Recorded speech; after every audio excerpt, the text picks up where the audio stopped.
prepping questions.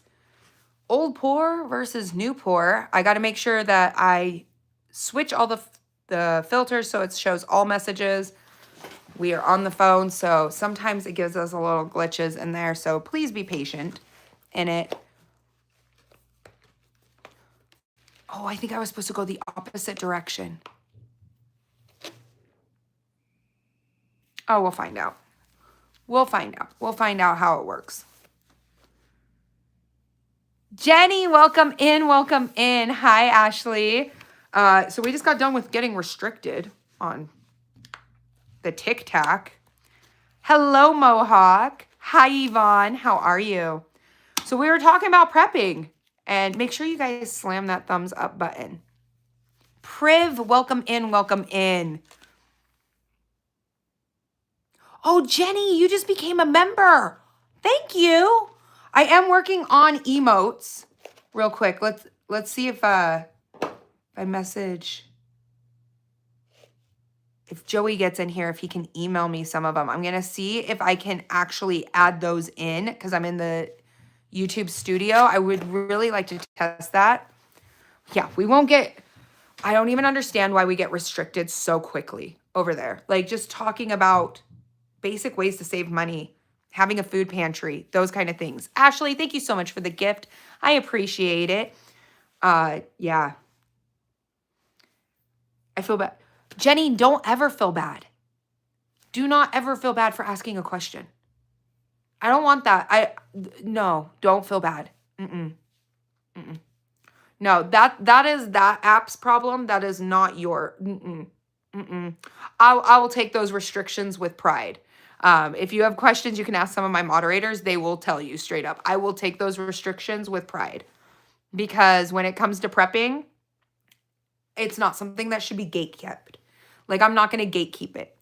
Hello, Grimes. Welcome in. Welcome in. I'm going to see if I can figure out. I'm on my dashboard. I'm going to try to go into memberships.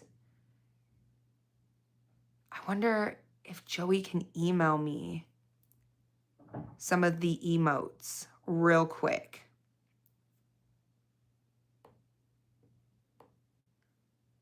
I'm trying to see if we can get the emotes in here. We have some pretty cool emotes.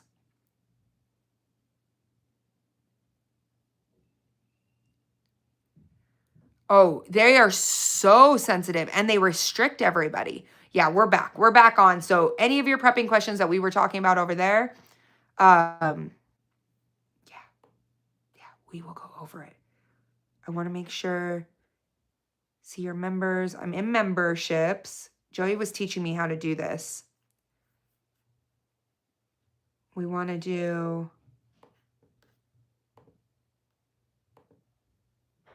there's a way to upload your emotes. And I'm trying to figure out how to upload emotes on there. So ask your prepping questions while I try to figure it out. I'm looking at customization, home tags. I'm in the membership area.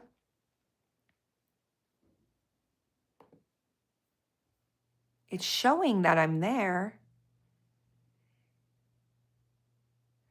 Chrissy, can you text Joey for me and ask him if he can email me some of the emotes? Because I don't have access to Discord over here. It's like on my phone. Yes, I do have a lot of beginning videos, especially under prepping 2025 tab. 100%. Fancy seeing you. I'm trying to figure out how to upload the emotes and see if they're going to upload for everybody. I'd really like to see it. It's under membership. Joey said it was under membership. I don't know where though.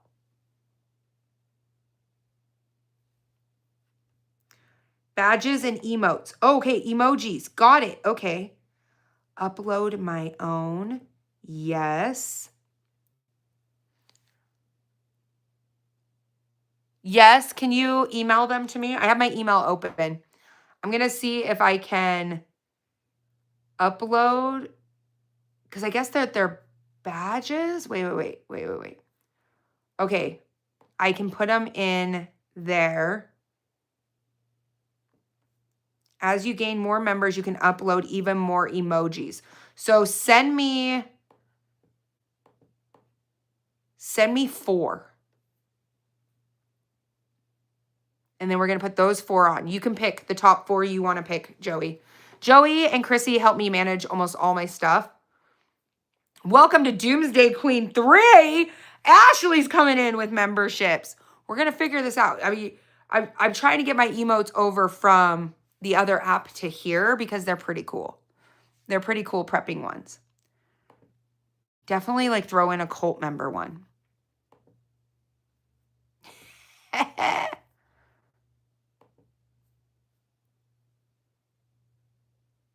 see. We'll see.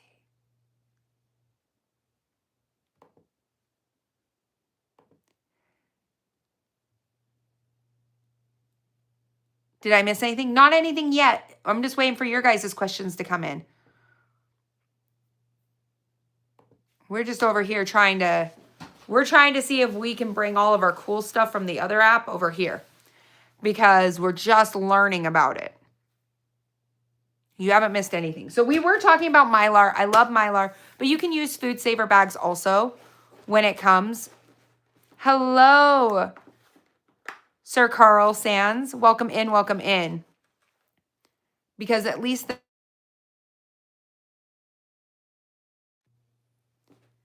startup videos you suggest on walkie-talkies and what's the best and what's the reviews are exhausting. Okay, Trish, I'm gonna talk to you. If you want walkie-talkies, okay, we're gonna talk like GMRs, okay, GMR style. Don't worry about all of the other people, okay? I'm gonna tell you right now. Okay, we got a Midland right here. Okay. You can set it. It's always set to my weather station. I use these when I'm out hiking and hunting a lot. Do I have ham radios? Yes. These are very, very simple. Very, very easy. Chrissy, can you text FAFO and tell him I said yes? I can't text when I'm on YouTube Live, or it will like stall out the live. No, you do not have to pay for a subscription on these. These are Midlands. Midlands. They're the Midlands Talker. You don't have to pay a subscription or anything like that. Super easy. Super, super easy. I'm going to see if Joey emailed me yet. Joey, did you email me?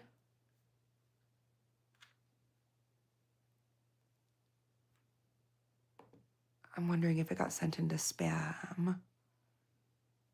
No. What was it we were listening to? That's the Weather Channel. That's just the Weather Channel. What am I listening to? Somebody was just asking about just any of those. I have no idea how much they are each. I have a duo set and we use them often. I've had them for years. I like them. I also have a set that's like in the back of my rig because I like to just like, my uncle likes to make the joke that I just like to bonsai off of mountain ridges. So I'll like drive up somewhere and then I'm like, I want to go down into this area. And I just leave. So I just take one of these so then they can get in contact with me. Ooh, that's amazing, Just Mike. I want a CB. My uncle has a CB. I want a CB.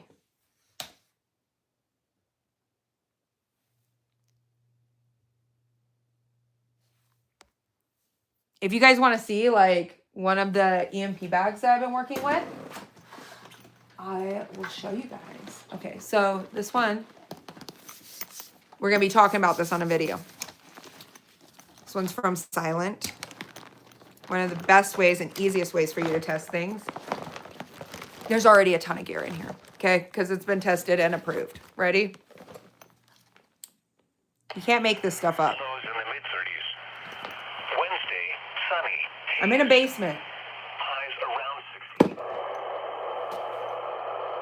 60. Even with the bag open, it gets signal if I pull it that way, but watch. Wait for it.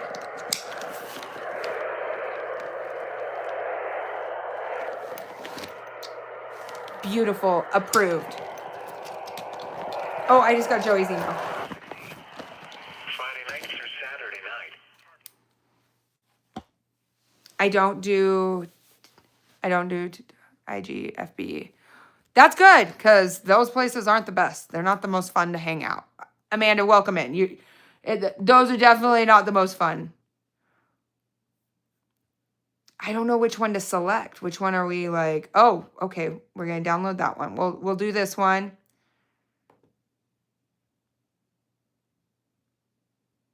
Okay, that one's downloading.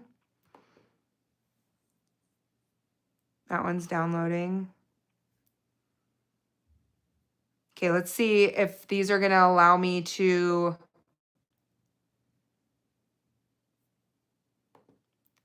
We're gonna see if I'm able to do this.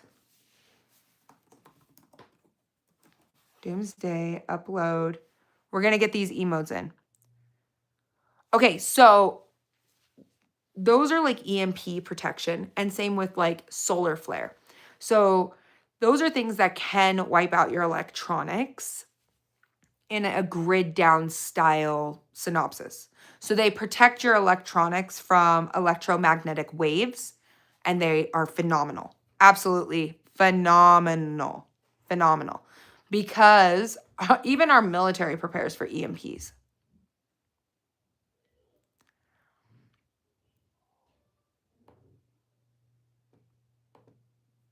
Okay, we got Doomsday is in there.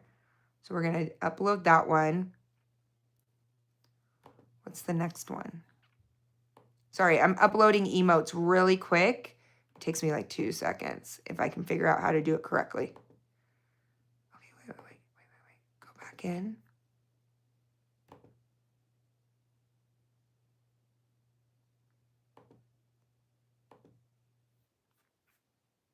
Okay, that one's in.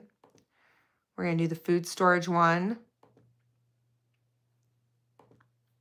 We're going to see if we get all of our emotes over here.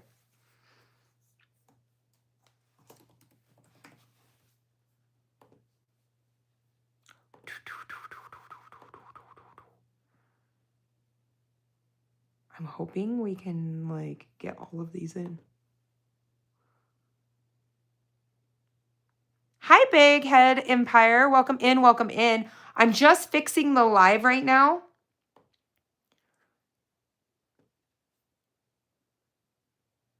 We're going to see if we can get that one. Oh! Those are good ones. Oh, they're all so good.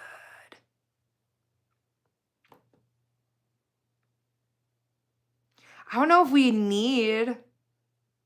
Oh, there's the civil unrest one. Okay, we're going to see. As soon as I get these up, tell me if you can see it. We're going to see. Okay.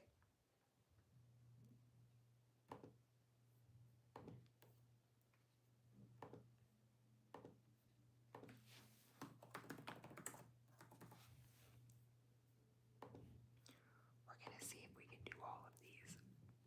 I don't know if they're going to work. Question, who do you choose to be in your prepper arc when SHTF happens? Oh, you didn't need to retract it. It was a great question. For me personally, it's friends and family that already actively prep. So I try to surround myself with like-minded individuals that do the same. And luckily for me, I've been able to teach a lot of people.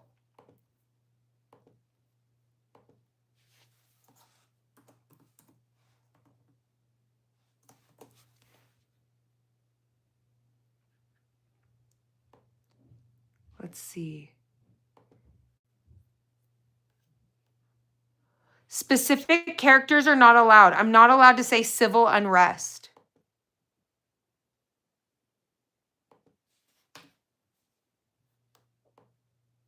I'm going to just title it See You.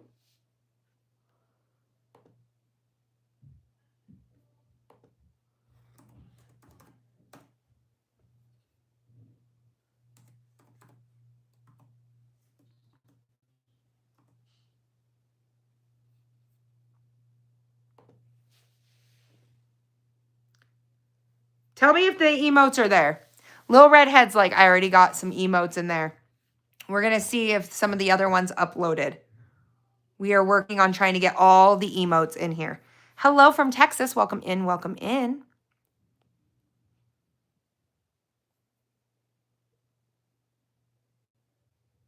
You just signed in. You're streaming. I am streaming on my phone. Is it bad? What is important on your prepper list right now? Ooh. On my prepper list right now. So right now I've been really focusing in on EMP protection. Because we are approaching winter, is replenishing all of the preps I've used throughout the last year. So that's pretty big on my list right now of like making sure that there's enough meat, that I am freeze drying enough, that my long-term food storage is good, my short-term food storage is good. And because it's the end of the harvest season for me, personally trying to make sure that I'm putting as much food up as possible to last the entire year. Another one is ammunition, freedom seeds, ammunition. Costs are going up along with everything else that's kind of going on in the world right now, right? As we've seen like in the previous C19, we watched when things got eliminated from stores, prices jacked up almost double in prices, or at least 20% almost on every item. So right now with the potential, Teresa, Tree, thank you so much for the gift. Oh my gosh, thank you. You gave me a thanks for being you gift. Oh, that was very kind. Antibiotics definitely is a big important one. I use Jace Medical. Jace is one of my absolute favorites to use. You can save a ton of money with Frugal 10. You can use Frugal 10 on anything on their site. Anything to save money. Antibiotic prices will go back up. One I am saving up for is a new trauma bag. Yep, you too, Jace Medical. I love Jace Medical.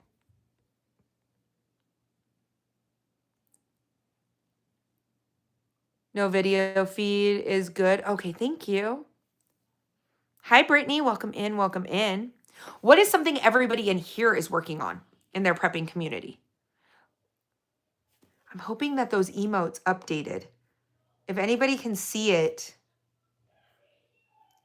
please let me know if you see it.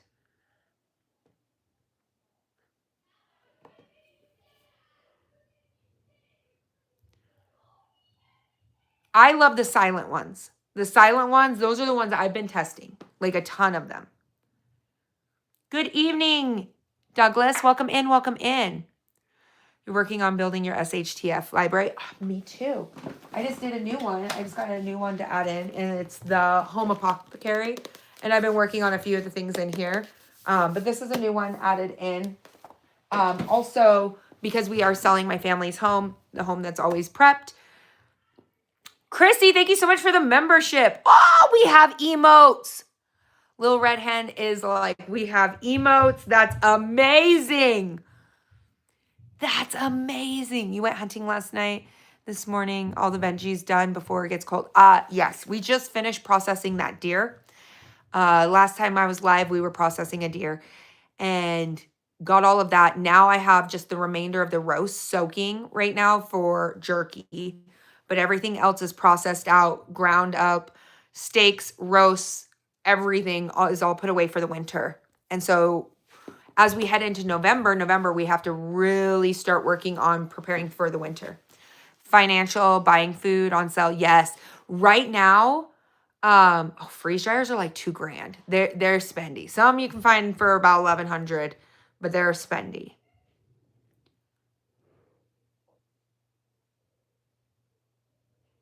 My grandpa has a book like that, Little Red. I have to find it, but it is from like the 1940s. Is a book that's very similar to it of how to do dental care when there is no dentist or something like that, or no doctors. I'm looking for it at their home because we did sell the home. It's a little slice of my heaven and it's going away. I realize my food storage is not as good as I want. Filling in my shelves with staples. Yes. We can rotate more of it. Also getting ready for the winter.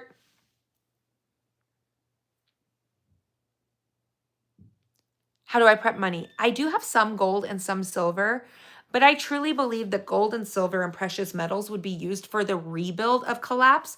So I do stack those in very slowly. I do keep cash on hand that's in smaller bills for like right at the beginning of a collapse. But one of the biggest like forms of currency when SHTF happens is food. Food's going to be king. It's going to be king. Fuel is going to be king. Lost in Space. Thank you so much for the membership.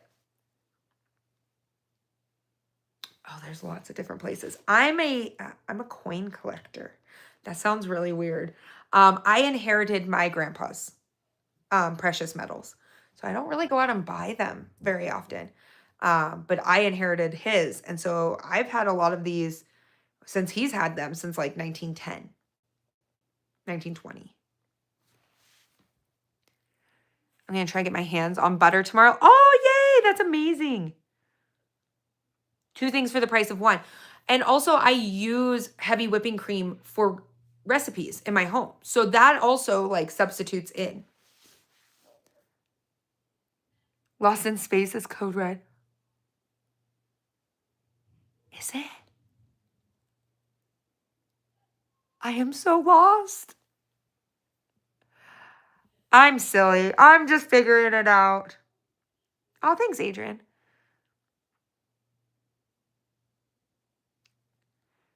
Coins are very expensive. Hi, friend. I'm like, hold on. I'm a little slow in here on figuring this out. I have a book called Lost Ways.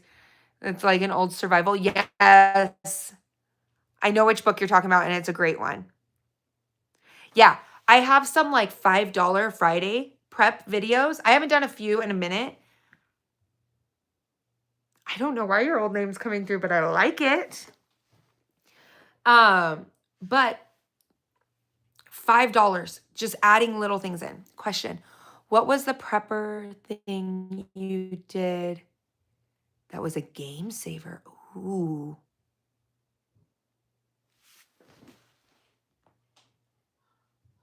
That's a good question. What was a prepper thing that you did that was a game saver? Out of all the things I've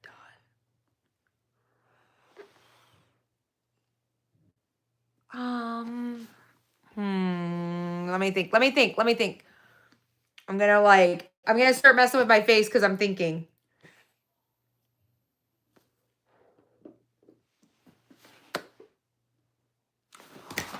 Okay, this is one I live by. So we can't, we have to do it this way. One of the prepper things I did that is a game saver is a victory garden. I think every single person should have a victory garden, even if it's just a flower pot inside of your house in front of a window that's growing just a little bit of food.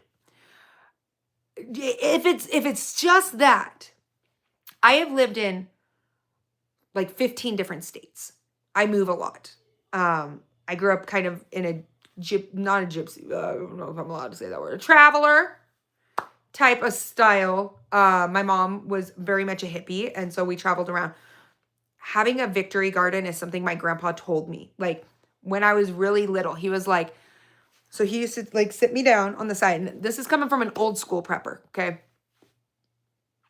Very old prepper. He told me, he goes, you see all those houses, we would be driving. He goes, you see all those front yards? He goes, they're elite. Don't let them fool you. They're elite. And I was like, Papa, what do you mean? And he goes,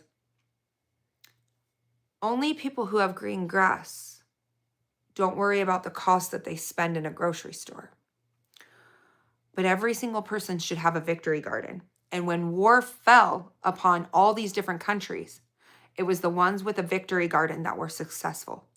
So here's the thing about gardening. You are going to become a serial killer of plants. There are so many plants out there I've killed. Do not get discouraged.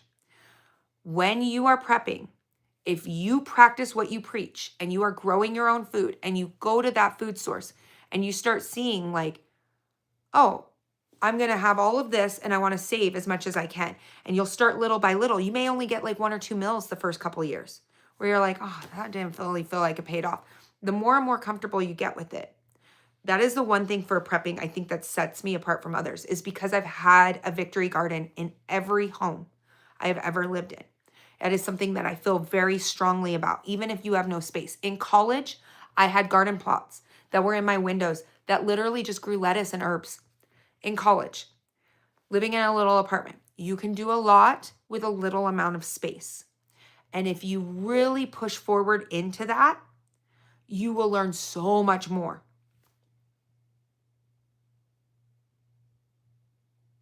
I think people should save their pennies. Save their pennies. Why would they get rid of the pennies? Let's not get rid of the pennies. They're also trying to get rid of our currency and go to digital currency, which I'm a big no. But that is something I see all the time, because I'll go over to friends' houses and they have this beautiful green backyard and stuff. And I'm like, and they always laugh at me because I'll be like, where's the garden? Where's the garden?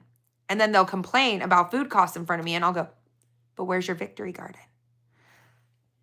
Let's get a victory garden in. And each one of them is starting to add a little bit of a garden. When you start seeing the value that that serves in your life, I will always recognize that the green grass, green front yards is the elite.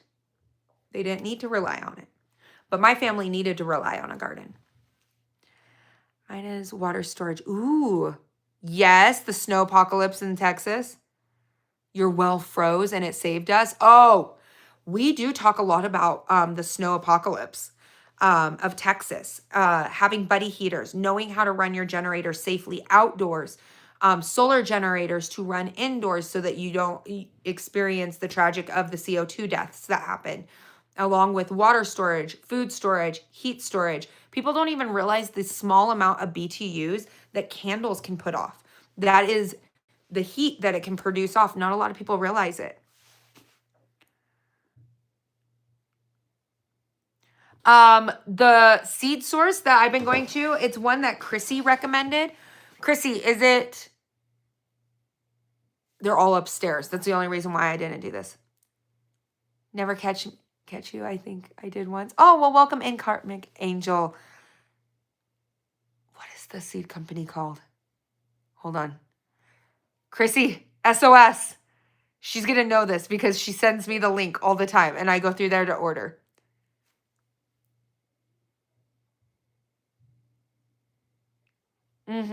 A chicken coop, protein and carbs, yes. 100%. Baker's Creek, thank you, Susan. Rareseeds.com. I think you can see their ads on here. I see them a lot on here. Rareseeds.com, but I think it's the Baker's Creek seeds that are posted on there. They are phenomenal. Absolutely phenomenal. Oh, all of them are coming in. They're like, we know what she's talking about. They're all upstairs because I started replacing all my seeds. Thinks there's a wolf, they'll run in a pack until you're alone and become a wolf. Everyone thinks there's a wolf when they run in a pack until they become alone and you become a wolf. Ooh. That was very philosophy.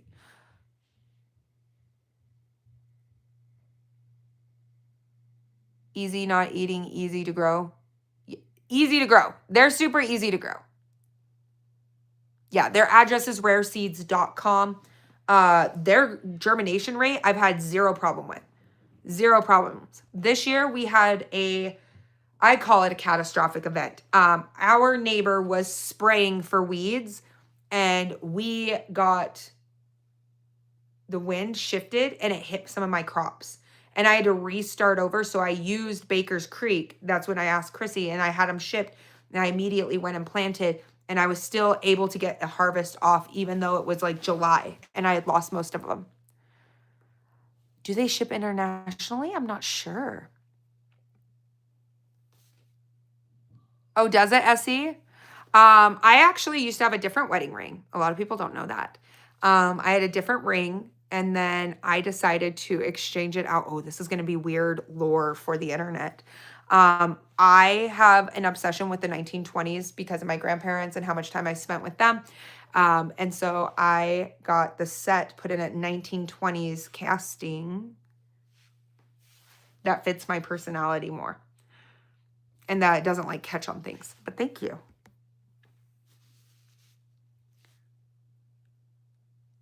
Oh, you do? Divine Light? Yeah, they've been great. Their germination rate is excellent. Like, I had to replant all of my green beans, and those all came up. They germinate really fast. All the circles is convinced it won't happen in our lifetime.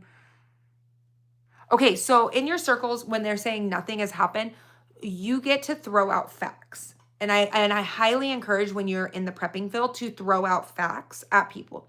Nothing ever happened 2020. Nothing ever happened. Bare shelves. If you need footage, I've literally documented all of it, so I can drop footage if you ever need it. I'll make you a reel just for you. Housing market collapse. The Great Recession of 2008. They only called it recession when it was unbearable. We were in a recession from like 2004 going in. Then you have the Great Depression, which is what my grandparents went through. World War II. There's so many things that happen in your lifetime that you can throw out facts. And you can say, in 1776, we literally revolted against a 3% tax. Now most countries are taxing people. Like 40 to 50% of your income is paid in taxes. And a lot of people don't realize that. You can revolt the system by prepping. It allows you a lot of leeway to say, nope, I'm not doing this. Tell me.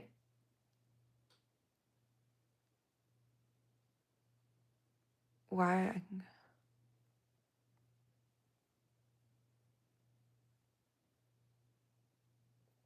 I don't want to read that one out loud, Adrian. I'm sorry.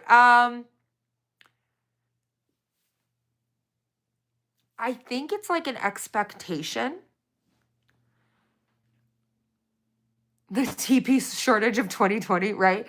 It's an expectation. If you want to get somebody who's more like-minded as you have to kind of like push away what you see, and try to draw in what values to you, right? When it comes to prepping, and you want to find like a partner that's into the same thing. We will have another Great Depression attacks at the same time. Grid down. I don't know, maybe. I mean, I'm going to tell you right now, we have been in a recession for 5 years now, and they are literally floating the stock market. I know somebody's going to come for my head on this, and I'm going to ask the chat, how many of you guys believe that they are floating the stock market right now to not only try to prevent a panic? Gold is at, how much is gold at? It's over $4,000. Tell me. We're in a Great Depression. And we are probably, I guarantee we will see deployments. You don't even want to know how I can guarantee you this. Hold on. In 2026. I say, I'm going to throw it out there. You guys can like laugh at me and say, no, she's crazy. I guarantee we see deployments in 2026 of American soldiers being sent to Poland to help defend. I'm just throwing it out there. Throwing it out there. I'm just going to put it out there. Don't ask me how I know.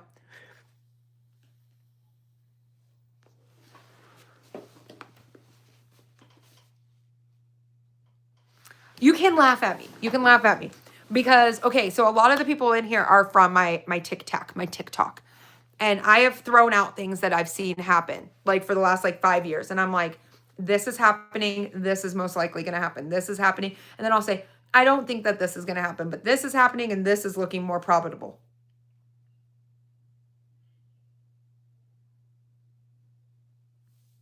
What is coming soon? Oh, I agree. If they do not fund, and here's the thing. Do I believe that there's people out there that abuse EBT or government assistance? 100%.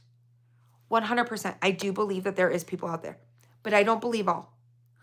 And you can't change my mind on that. Because for those people who like leave hateful comments on my videos saying that they wish that everything goes down, I wouldn't be here. I'll be really honest with you. My mom left our prepping style family and moved me across the country.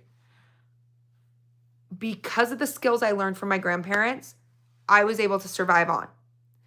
But we were on government assistance and I wouldn't be here.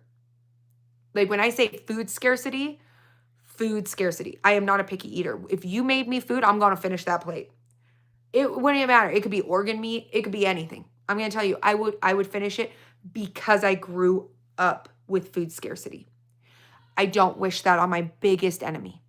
Do I think that they need to be stricter in systems? Yes, 100%. I will always but the moment they cut off that kind of assistance, that could cause a revolt. And this is not me just being a jerk. This is me being very fair to you. People would revolt. It's kind of like the let them eat cake saying. And it's important to understand that not all people abuse the system. Understand that there is people who are retired that put away. They're on retirement. But nobody expected this recession except for people like me who are watching the inflation rate double, triple in the last 30 years. Those things are not taken into accountability. And because of the way that I grew up, just so that we all know, so that when people get angry in here, I donate to food banks all the time. If it wasn't for food banks, I would not have had food. So I try to remain very level in it because, yeah, desperate times equals desperate measures. As a child, knowing that I came home and there was nothing in the cupboards, there was nothing, there was no food, there was no nothing. I did things out of desperation. And that is one reason in the prepping field where I say desperate people will do desperate things. And not everyone abuses a system.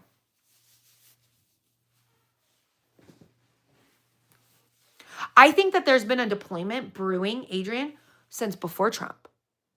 And don't ask me how I know.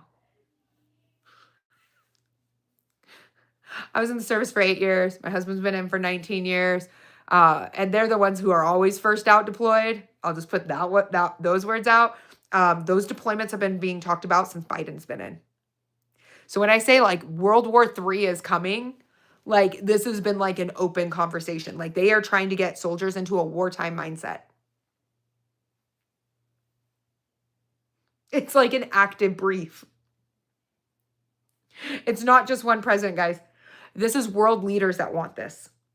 World leaders, not just one. So I always try to clear the air on it because I would love to get the views just being Trump did this or Biden did this. I'm telling you, it's been, they are brewing it and they are inflating the stock market. So you guys don't panic that we are going into another great recession because we are there. We are 100% there. We are already in World War III. We've been in it. We just have not put boots to ground and we have not titled it as that. I like what you said about Portland. Yes, you could see it. 100%. I grew up in Oregon. I was there for a long time and it breaks my heart.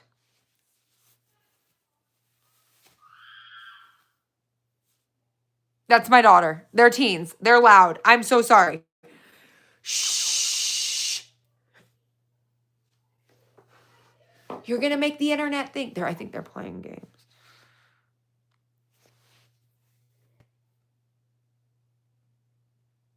When the countries go broke, they go to war. 100%. You're straight on that. Wars make money. Wars make money. This is a common thing that not a lot of people understand. Hi, Duffy. Welcome in. Welcome in.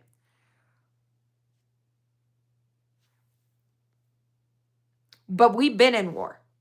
And that's where people don't realize is World War II was going on a long time before it was classified as World War II. Oh, you're not psycho. I can tell you that. No. What's your opinions on bugging out if you can't afford a second location? I think every single person should prepare to bug in. Bugging in is the safest alternative. I think that everybody should have a bug out location, whether it's on public land, whether it's somewhere else, whether it's at a family member's house. Have that as set up as okay, if we need to get out of here, natural disaster, this is how we're going to do it. But I think ultimately everyone should prepare their home because home is the most comfortable place you are. Do my kids know what's really going on in the world and why and how they are prepping? Yes. That is a fantastic question. We are very open with our kids of what's going on in the world. Because of the way we live our lifestyle, my kids were not half as traumatized as other children during, for instance, the pandemic. To be very fair with you guys, when the pandemic happened, I decided, you know what? We're going to leave. We're going to go explore. We lived out of the camper while they were being homeschooled. They were allowed to run, play on beaches, and they did not have mask restrictions. They did not have people telling them they had to be 6 feet apart, and they lived a completely normal life. Isn't that crazy? Isn't that crazy? And we explained of what was happening. Yep, they do. My kids do learn all of that. They do learn about firearms, and they do learn about, I don't know what I'm allowed to say on this app, pew-pews. They learn about hunting. My son went with me this year. He is 8. Those are normally.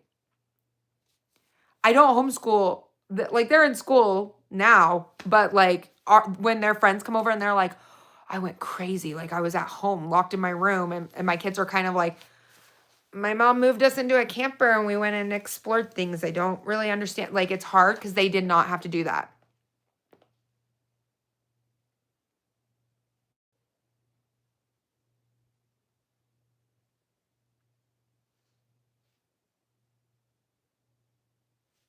The craziest would call you a monster and I call you a hero. Thanks, trader.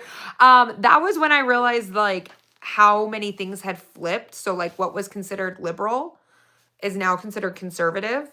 So if you don't do politics, just so we're all clear, I grew up in Oregon. I was extremely liberal and I didn't know that I would end up turning into a conservative because I chose to give my kids options.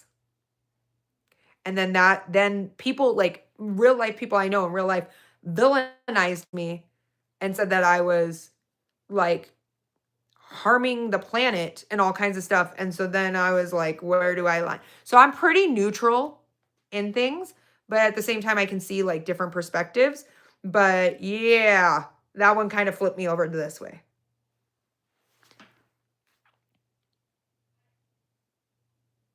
Protection. I'm going back through your comments. Oh, next level says, say boomsticks. Okay, I got you. My 8-year-old looks like my husband. He's my little doomsdayer. I'm gonna tell you right now, like, y'all be prepared that he will have like a humongous YouTube channel. He is my little doomsdayer. He loves hunting. He loves the Second Amendment. He loves preserving food. He is the one who is like out there with the animals with me. Like, I am telling you right now, just be prepared that you might see him in like 10 years at 18 years old trying to change the whole new generation coming up. Same with my middle daughter is the same way too. She is a huge Jace advocate. Huge. And she's only 12. And she's like, you got to have antibiotics when you're traveling for sports. These kind of things can happen. Really weird things. I'm telling you, I'm raising little doomsdayers. I'm having a good night, Kirk. How are you? What's your first experience? I don't really understand that term, aloha. Can you explain it more? I don't really understand the red pill versus the blue pill. I don't really get it. I don't really understand it. Oh, does he, Susan? That's hilarious. That is hilarious.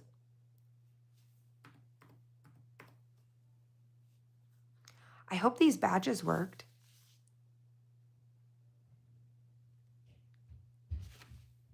Can my kids drive? Yes. My oldest is like a pro driver.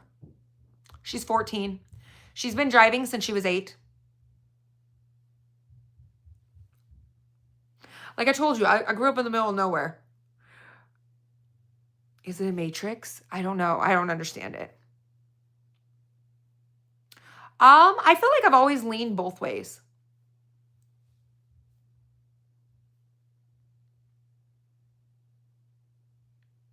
I mean, I was raised by preppers, so I feel like I've always been woke up. from what was happening.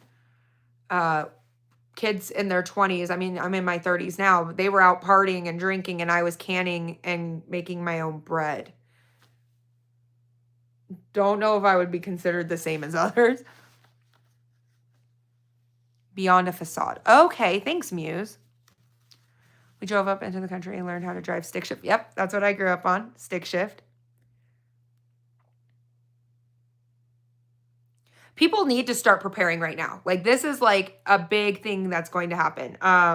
Yeah, my kids started learning to drive when they were about 8 years old. My daughter's only driven into a tree once with a side-by-side, but she's actually a pretty pro, and so I'm not worried when she turns 16 because she's very cautious when she drives. Hello, Mother of Dragons. Welcome in, welcome in. Do you guys think that there is going to be a revolt on November 1st? I feel both ways. So people who are uneducated don't understand that, like, food stamps don't all come on the same day.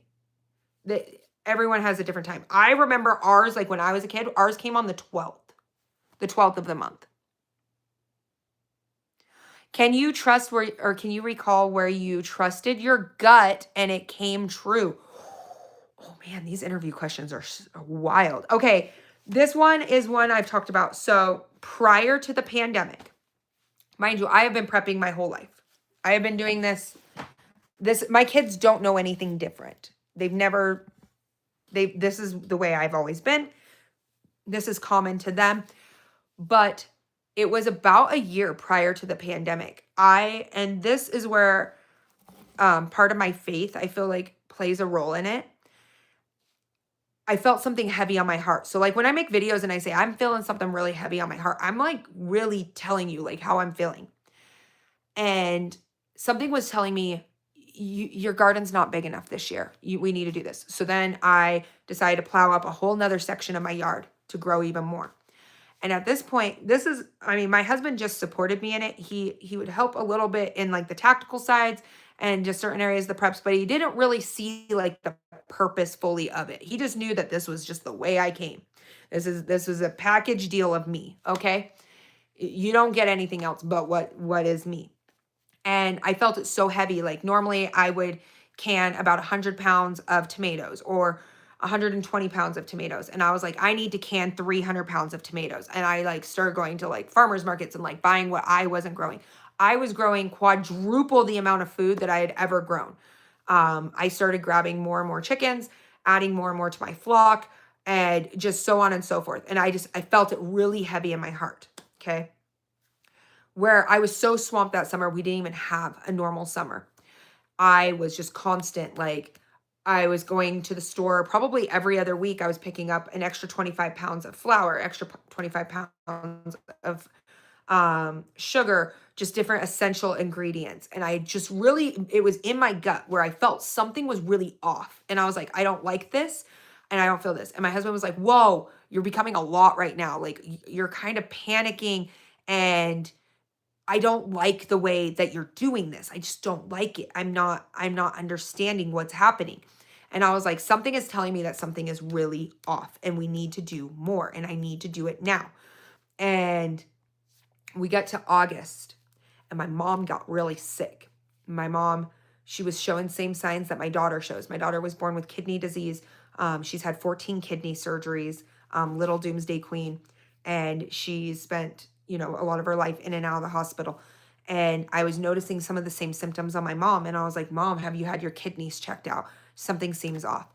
Sure enough, her kidneys had died and she was on dialysis.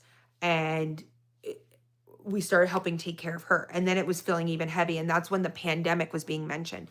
C-19 was starting to be mentioned.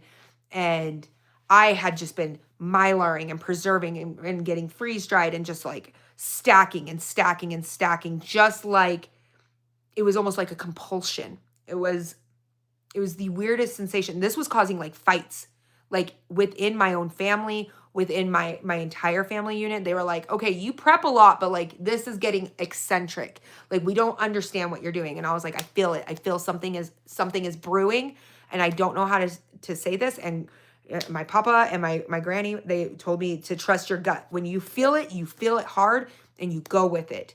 And the world started to shut down. the world started to shut down and people were panicking. My mom, when the world shut down, was the day that we got the phone call from my mom, that somebody had passed away and that she needed, and that they had an organ. And so she got her organ transplant. And so she was in the hospital when lockdowns occurred and people were dying in these hospitals. Mind you, she just had an organ transplant. And so I volunteered. I was like, I'll take her. I have some medical training. I will also hire a nurse to come in to help in, but I will take it. My husband called me from the store because we were getting ready to go get my mom to bring her home because the world was shutting down. Because people were like, they were scared. Like the organ transplant ward was scared because everybody was immune compromised. Some people had just had a heart surgery. Some people had just had, kidney transplants, organ transplants. Like it was a wild time. And I was like, I'll take her. So she went actually into this room that's over here in my basement. And this room is sectioned off of like, nobody comes down here. This is where I am, to protect her at all costs, to protect my mom, no matter what. So my mom came home. My husband called because he was getting medications from the pharmacy that's in the grocery store. And he said, this was the words to this day. And he has said this on interviews. He has talked to like news, like media and stuff like that. He said, I woke up because she was right. Everything she said, that the moment panic sets in, all the shelves are empty. He was like FaceTiming me in the store and he was like, there's nothing. There's no flour. There's no sugar. There's no canned food. There's no toilet paper. There's no Clorox. There's no nothing. And I had been stocking up like a psychopath for a year prior to it because I felt it. Like I already prepped. Like I already prepped a lot of this kind of stuff, but I had felt it like compulsive, like need more. This isn't enough. Mind you, I was taking care of somebody who had just had an organ transplant. I was going through Clorox like water in my home, just making sure all of that. And yeah, Noah was the crazy one until it started raining. And having extra antibiotics, having all those extra things. Like I did all of that. And after that, like my family was like, she was right. She needed to trust her gut and she was right. And so I have not felt a compulsion like that until literally, 2 months ago, I made a video and I said, I feel it in my chest that something is happening. People get prepper burnout all the time. I always am prepping. So when I'm saying I'm feeling something's like really off, I am going to trust my gut because it has never steered me wrong. It has never steered me wrong on trusting my gut because people that my mom was friends with that were going through the transplant that stayed in the hospital, some of them passed away. Some of them, like, they didn't have somewhere safe to go to. They went to different nursing facilities and people were dying and people were like, I trust my gut wholeheartedly. And so when I say I feel something going on, it's not for clicks. It's not for clickbait. It is, I would not sit on the internet for hours praying that you guys will want to grow your own food, can your own food, preserve your own food. You take it serious. You take the politics out of it. You take everything else out of it and you say, something's brewing, something's been coming for a while.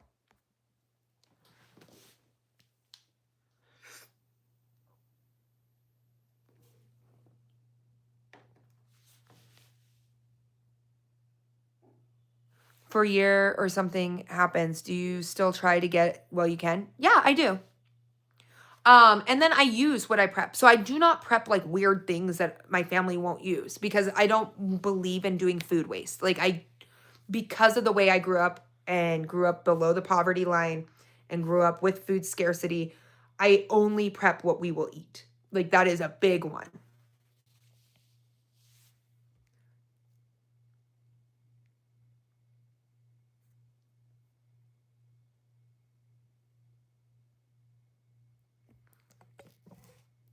Yep, civilization exists on the premises of availability. Pappy, you are right. The one thing about civilization that has taken us, I just did an interview with CNN.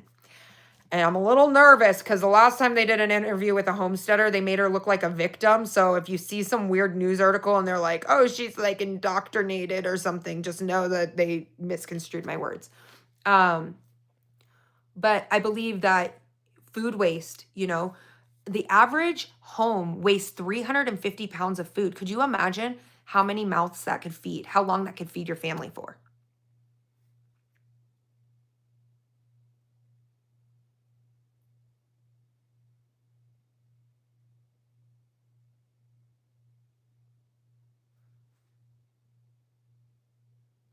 We woke up to a power outage today. 337 people were out of power. And Code Red, you have been prepping forever. And let me guess, you had power. He's still in. He retires next year. But he might stay in because he's supposed to become like their first sergeant. So he might stay in. Who knows? That's amazing. I agree, Chrissy. How do I preserve my meats? So I do a lot of freeze-dried meats. I can take you guys over. Do you guys want to see? So if you can't afford to get a freeze dryer, I recommend a really great company called Freeze Dry Wholesalers. It is my absolute favorite. And I will show you some of the marbling on the meat. You can save a lot of money. Use the code Charmingly Frugal if you want to. If you don't want to save money, I don't care. It doesn't hurt my feelings none. I'd rather have you save money. 350 pounds of food equals almost 6 months of calories for a middle-aged man. Yeah, 300 pounds of food. Exactly. Mike, do you know how much food waste like people do? Like people got really triggered that I made butter from heavy whipping cream that was about to expire that I use on other recipes. So instead I made something that was shelf stable, refrigerator stable, freezer stable, and fed my family with it. Like people are weird. It's Charmingly Frugal. Chrissy, can you type that code in there?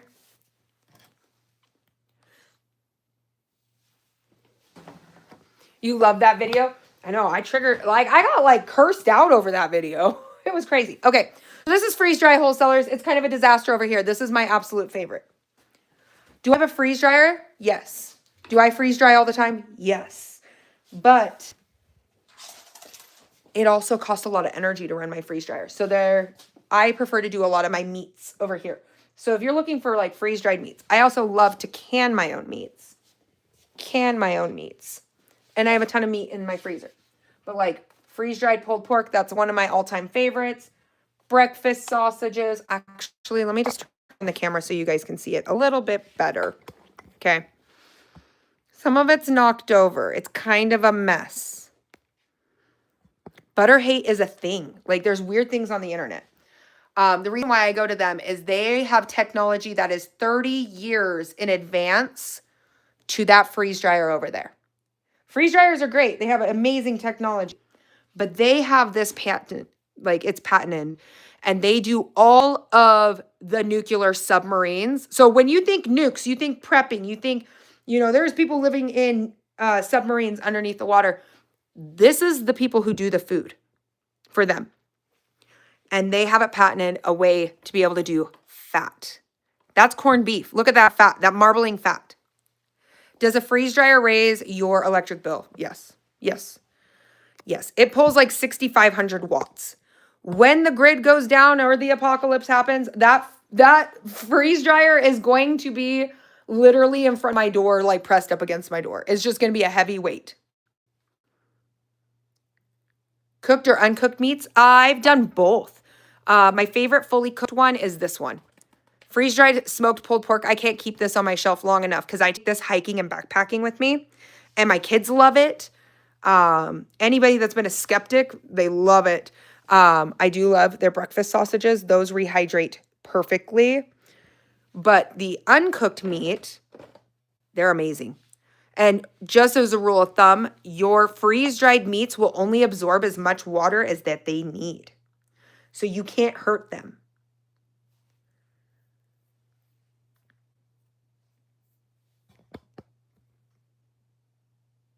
But yeah, those are some of them. But I'll take you over here. So yes, I do have some processed foods. There is pastas, and I'm running low, so I have to actually restock. And luckily, we are in November, and that's when I do a lot of my big restocking. Is your grocery stores are going to run sales on baking items during this time period, and I will stock up for the entire year. The entire year on baking items. We've got all kinds of stuff. This is salsa.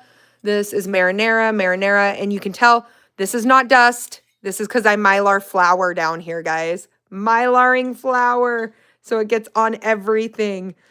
You can see it, like there's like mylar flour. Okay, then we got crushed tomatoes. We've got diced tomatoes. We've got whole tomatoes. We've got tomato sauce. I even can up cherry tomatoes. Tomato soup. We're getting ready to actually move a shelf around so I can bring down another 100 jars. Meatloaf. Fat and meatloaf is good. It's like already cooked. Then you got your canned chicken. I even have like some canned tuna back there that I've done myself. Spam, those kind of things. To power a freeze dryer. I wish that I don't have a big enough solar unit to. Oh, yeah, and there's even more jars down here, guys. Like there's over 1,000 jars in this room. It's a little ridiculous. I'm trying to break my record for 2026 and have 2,000 jars. I'm trying to move to almost like full self-sufficiency, but it's a big high dream. Some peaches, the nuclear cowboy candy that apparently I made. I don't know if I believe it. I'm starting to run low on bone broth. You can tell there. Peaches, those are an all-time family favorite. Those are whiskey peaches right there. Then pineapples, I'm running low. I only have 4 jars or 4 or 5 of them left.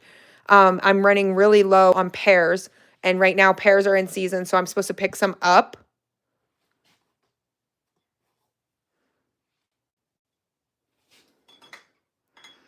You guys want to see what a false jar is? Look at that. This is why I don't have rings on my jars. Do you see it? Do you see it? This jar is bad.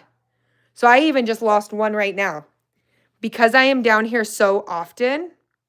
Do you see it? This one had a false seal. This is what botulism looks like. Boom. Boom. I noticed as soon as I was walking by. See that?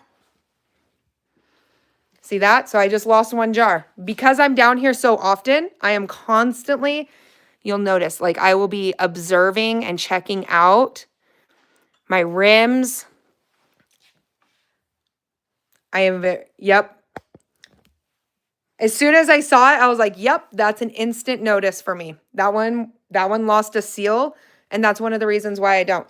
So see how I'm picking this up by its lid? That is a good solid seal.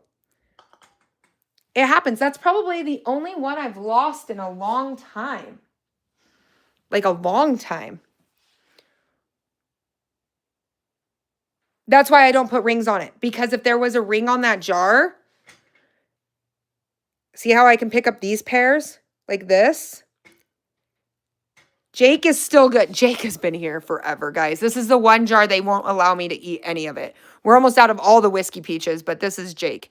There's his nose. There's his smile. There's his eyes. They named him. He's like a mascot to all of us. Then go through. Pickles, pickles, pickles. I'm running low on carrots, so that's another one I have to do. I'm starting to run low on those. Salsas. But now I have a bunch more that I'm adding in. So I have like ketchup, some more tomato paste, tomato sauce. There's a lot more upstairs.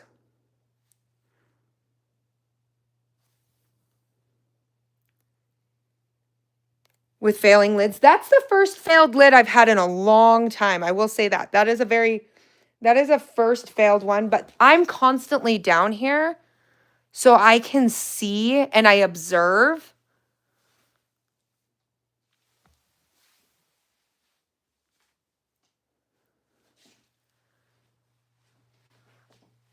It's like one of those ultrasound. Wait, what's it like an ultrasound? Oh, you want to know about whiskey peaches? Hold on. Should we go sit back down? Hold on. How come I don't use the rings? So the rings will hold down your lids if they're squeezed too tight. This is a personal preference. And that's one of the reasons why when we just found a false lid, it helps. So my grandma used rings on her jars. But because we would go through all the food very quickly, we could tell like if there was a false seal. But because of the way I have mine out, some of them still have rings on them. Just if I got lazy, I will say that. If I got lazy, I didn't take them off. But most of them don't have that on there. So if it pops, I'll be able to smell it. 2, I'll be able to see it, and like it won't be holding it down so that it looks like it has a false seal on it. So I take off my rings almost every single time after I'm done canning, just so I can view it. It's just a personal preference. Just like how I just found that one where that seal had popped.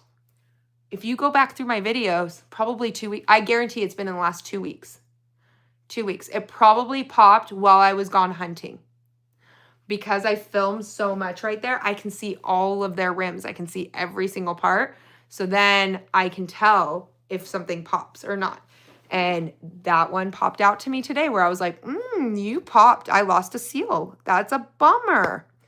But that's one jar I've lost a seal for 2025. It's not bad.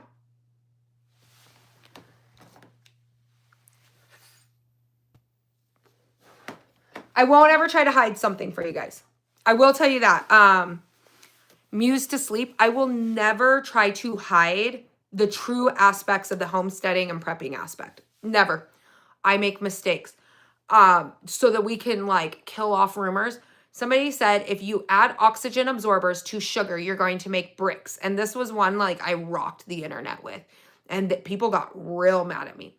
I opened a bag that was like 5 years old of sugar that had an oxygen absorber in it. Because when I'm mylaring, I'm doing rice, beans, sugar, flour. I'm doing so much all at the same time. So sometimes there might be an oxygen absorber that flows in. I was like, it's been 5 years. This bag should be a brick. It's supposed to be a brick. It had one tiny clump in 5 years. You can't convince me in 25 years that that whole thing might be a brick. If it is, beat it with a rock, beat it with a hammer. It's gonna be normal. It doesn't turn it into a brick. That is one of the biggest prepping myths I've ever heard. Same with salt. So people get like really nervous. Salt is a rock. I don't know how you're gonna get it to form into a new rock without water. Without something to...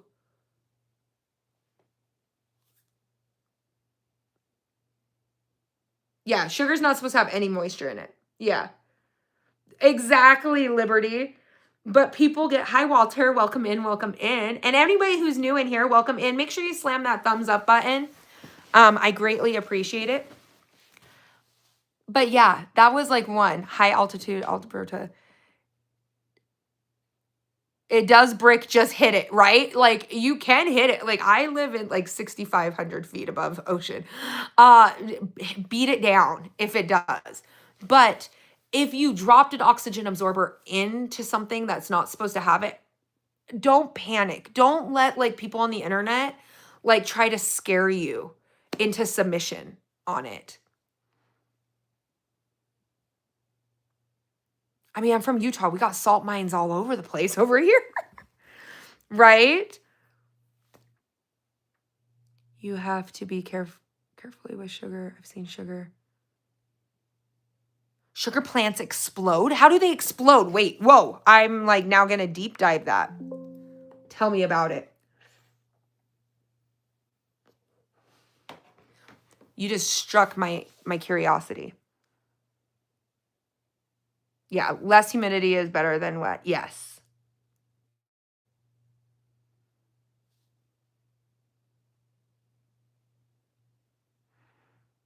Sugar dust is ignitable. Back to the, Karmic says, back to the whiskey peaches, woman.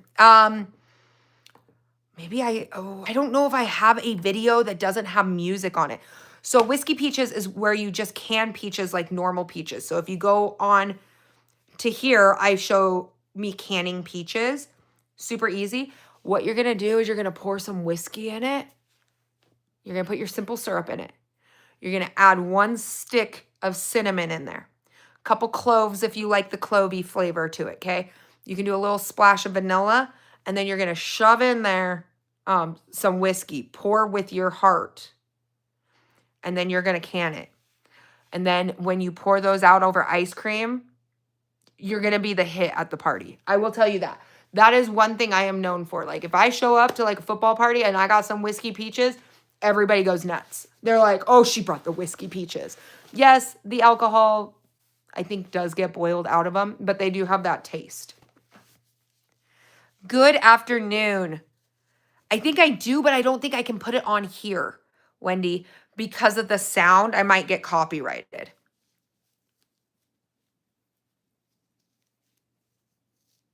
Walter, explore it. It's fun. I'm not gonna lie. I've done it a couple times.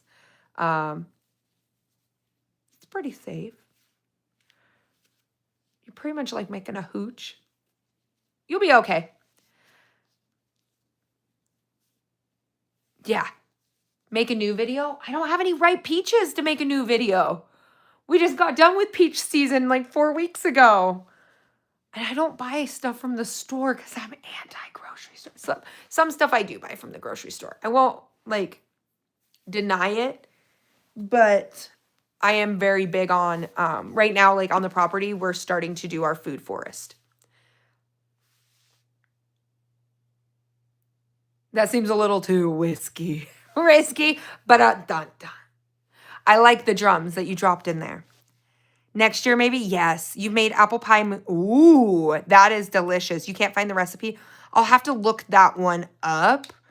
I want to say one of my friends, I'm not going to lie, one of my friends' parents used to do a lot of moonshine, so I might be able to find something similar to it. You got a pint of peaches brandy made. Ooh. Oh, that's nice, Jack. That's a delicacy. Make a new one with pears? That's a possibility. Anyone here raise meat rabbits? Courtney does. Is Homestead still in here? She's in here. She does it, and it economically is a lot better. That is something we're actually looking at. I grew up doing meat chickens, and now I want to do meat rabbits because of it. And she's got a lot of great advice in there. Yep, Jenny, we raise. We have a prepping community that encourages people to prep, because if no matter what, and I've noticed like on this app, like people like to gatekeep a lot, or like they like to go versus people. Here's the deal. In my eyes, one more prepper is one less person we got to deal with. That I'm here. I'm just eating. L13 Homestead, she does meat rabbits, and she is one of my moderators. Same with Billy D, LA, U.S. Marine Corps prep. He does meat, used to do them. The more people we can get prepping, the less of a burden it is on everyone. If everybody in here, I'm just gonna ask the chat. There's 68 of you guys. Some of you guys might be silent watchers. How many of you guys feel like something is going to happen in here? I've had squirrel, and it's good. How many in here actually believe something could happen? So if we get 100 more people, 1,000 more people, 20,000 more people, 200,000 more people, that is how, like, I refuse to gatekeep. I will never.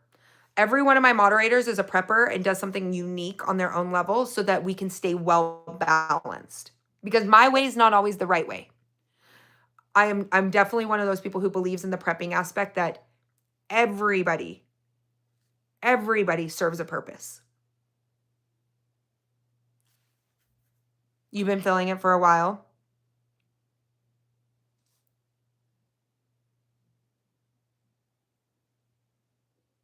And I do. I try to stay above that curve, what North Girly said. I try to stay above that curve because the more people we can welcome in. So if somebody is just drawn to my content because I was making butter, the butter apocalypse, I'm going to tell you that was funny. Because I make butter. And all of a sudden they're like, maybe I should keep extra rice and beans on my shelf. Maybe I should have some water storage. You know what? Maybe this isn't feeling too crazy as it used to. Then that's one more person that we don't have to worry about. Just one more. trying hard to get your family and they always make excuses. I hate that. And it's so incredibly frustrating.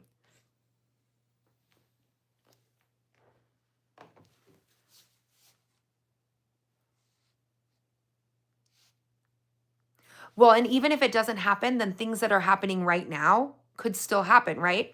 People are feeling fear with November 1st. People are feeling fear of job loss. People are really struggling to find jobs lately for the last 3 years.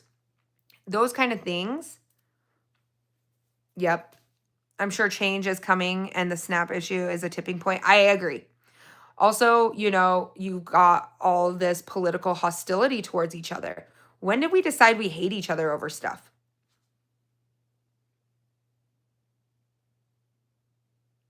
When?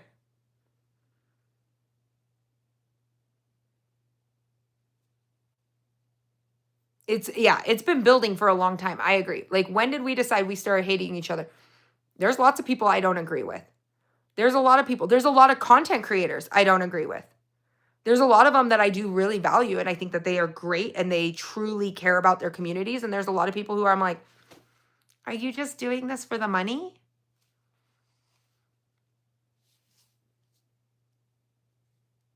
Yeah, rabbit meat is very, very lean.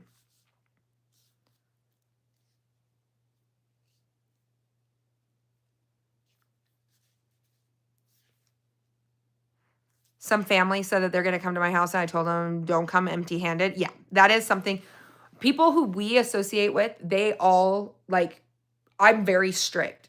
I'm kind of like up people's bums when it comes to food storage. I'm like, how much do you have? How much are you putting back each month? What are you doing? What are you doing to change? What are you learning to grow on? Those kind of things. And so I start sparking things. And we've had people who are like, well, we're friends with you. We're just going to come. And I'm like, I know that you've like prepped in your tactical aspect, but have you prepped in your food? See, here's the thing. We're not doing the ant and the grasshopper here because we prep tactically too. So, and then I try to encourage them and I always offer free help. Hey, I have extra Mylar. Tell your wife to come over. You come over also because it's not a gender thing and you're going to learn how to preserve your food. Oh, okay. And so then they'll show up and I'm like, let's do it. Let's do it together and we'll break it down and we'll do it.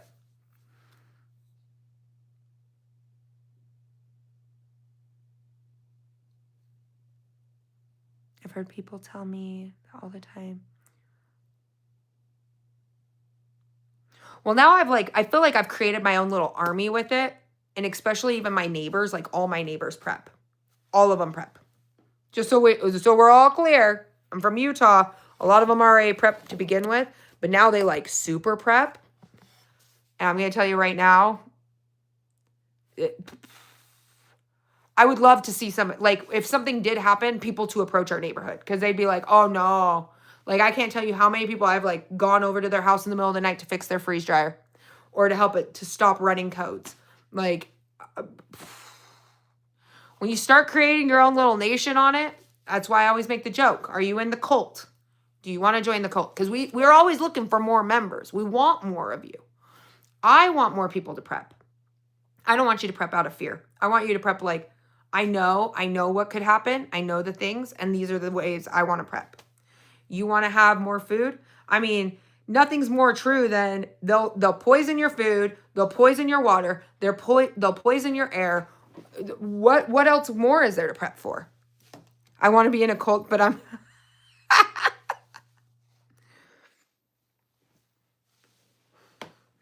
and the more people we wake up, each individual wake up is so important. Do you have suggestions or deals of good ones that are cheap? Oh, they are not cheap. Muse to Sleep, they are not cheap. And if you find somebody selling it for cheap, one of my moderators, he does a lot of fixing of them. There's probably a bigger issue that's going to cost you more money than just buying one right out.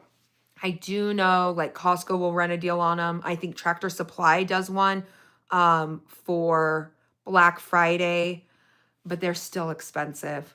They are expensive. And if you don't want to do a freeze dryer, and the only value of a freeze dryer is if you're running it constantly. I'm running mine constantly, or it would not be worth the value. Like I would rather buy freeze-dried food than run it like all the time. So there's certain things like freeze-dry wholesalers CEO knows, like if they're freeze-drying a bunch of tomatoes, I'm ordering it from them, even though I grow my own tomatoes, because it's going to take me 3 times the amount of time, which is going to increase my electricity bill, like because I'm running it so much. I can fruit butters, preserves, marmalades. That's so smart, Annie. That's so amazing. Oh, there's other people out there that think I'm completely crazy, though. Like, I won't lie. Like, there's other family members that think I'm nuts. Not my family members. My family members all grew up prepping. So we're all sound. We're all on the cuckoo cuckoo list together. But it's other people when they come in, they're like, she's a bit spooky. She's a bit,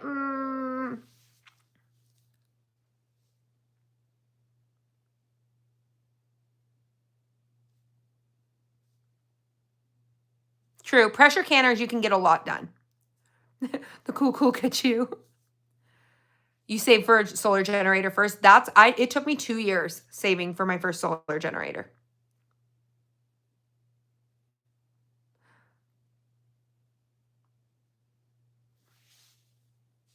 Not a problem, right? Spooky until they need us, right? I mean, it always happens. Like there's power outages in the winter, and I'll get a phone call from like a family friend, and they're like, so-and-so is elderly. They don't have any power. They don't have any heat, blah, blah, blah, blah, blah. And I'm like, I'm on my way with the buddy heaters. Tell them I will be there. I'm like hauling out propane out of my car and buddy heaters. And I'm like, this is what you're going to do. Here's a sensor. If this goes off, you might have a leak. You need to make sure that you're smelling for gas, those kind of things. Like I'm nuts. But I also don't believe, like we just talked about the snow apocalypse of Texas during the Texas freeze. I don't think that prepping should be gate kept so that people die in their home to fuel exposure or CO2 exposure or freeze to death or die of starvation, water. I do not believe in helping those who do not want to help themselves. That make sure that we all understand that. I believe you can lead a horse to water, but you can't make it drink. So I will give out the information. It's up to you if you want to take it, run with it. Like, take my hand, we're going to run with this. Or if you're just going to think I'm nuts and crazy on the internet. I'm comfortable with both. A few of my friends thought I was crazy and now they ask for advice. Yes. Like, that's a constant. Like, I'll get a text message from my kids' friends, parents, and they're like, so the world's getting kind of bad. Do you think that this is good for me to put in my food pantry? And I'm like, welcome to the dark side. We're going to be making pins, you know? We've started a cult. You were brutally in Indiana the last couple of years and your buddy heater was a good investment. Yes. I take my buddy heater out with me even when I'm hunting. It was 18 degrees while I was out there. And, you know, when you're cold, your hands don't work right. So it was like staying warm. Carmic's like, send me a pin. They are increasing prices on buddy heaters. Like, if you can find a sell, find them now. Send me a pin. I need to get some like merchandise made. Like we're talking about doing some doomsday, some swag, but we're not gonna make the men wear the doomsday queen. We're just gonna have like some doomsday kings out there and doomsday queens. You can have your little doomsday princesses, and then I think on the pin we're just gonna say I'm in a cult. Then you can like get people asking questions. Oh yeah, Mike Tango Whiskey. If you don't know him, give him a follow. He produces excellent content, you guys. Good friend on here. We're gonna be doing a collab here soon. He's awesome. But yeah, he said the raw dog coffee. Yeah, we got to get a sweatshirt that's made or a t-shirt that says just raw dog that coffee. I'm not a coffee snob. Your skin is amazing. It must be all that butter. I'm pretty sure it's because I just eat bacon all the time. With a crow in the background of the pin. Yes. A crow? So are we like going to do our own little Mockingjay? Like kind of like the Hunger Games? Is this what we're filling? We'll just make a crow like the prepper insignia. Maybe we need a cooler bird. I don't know. Maybe the crow. See, prepper housewife. There we go. What is that, Joey? Joey's doing the side eyes. What are we making? Are you going to design something? Joey has designed all the emotes in here. He is fantastic and amazing that way. Hunger Games, but the Purge. The crows, Chrissy. They don't know me well enough. They don't know me yet that way.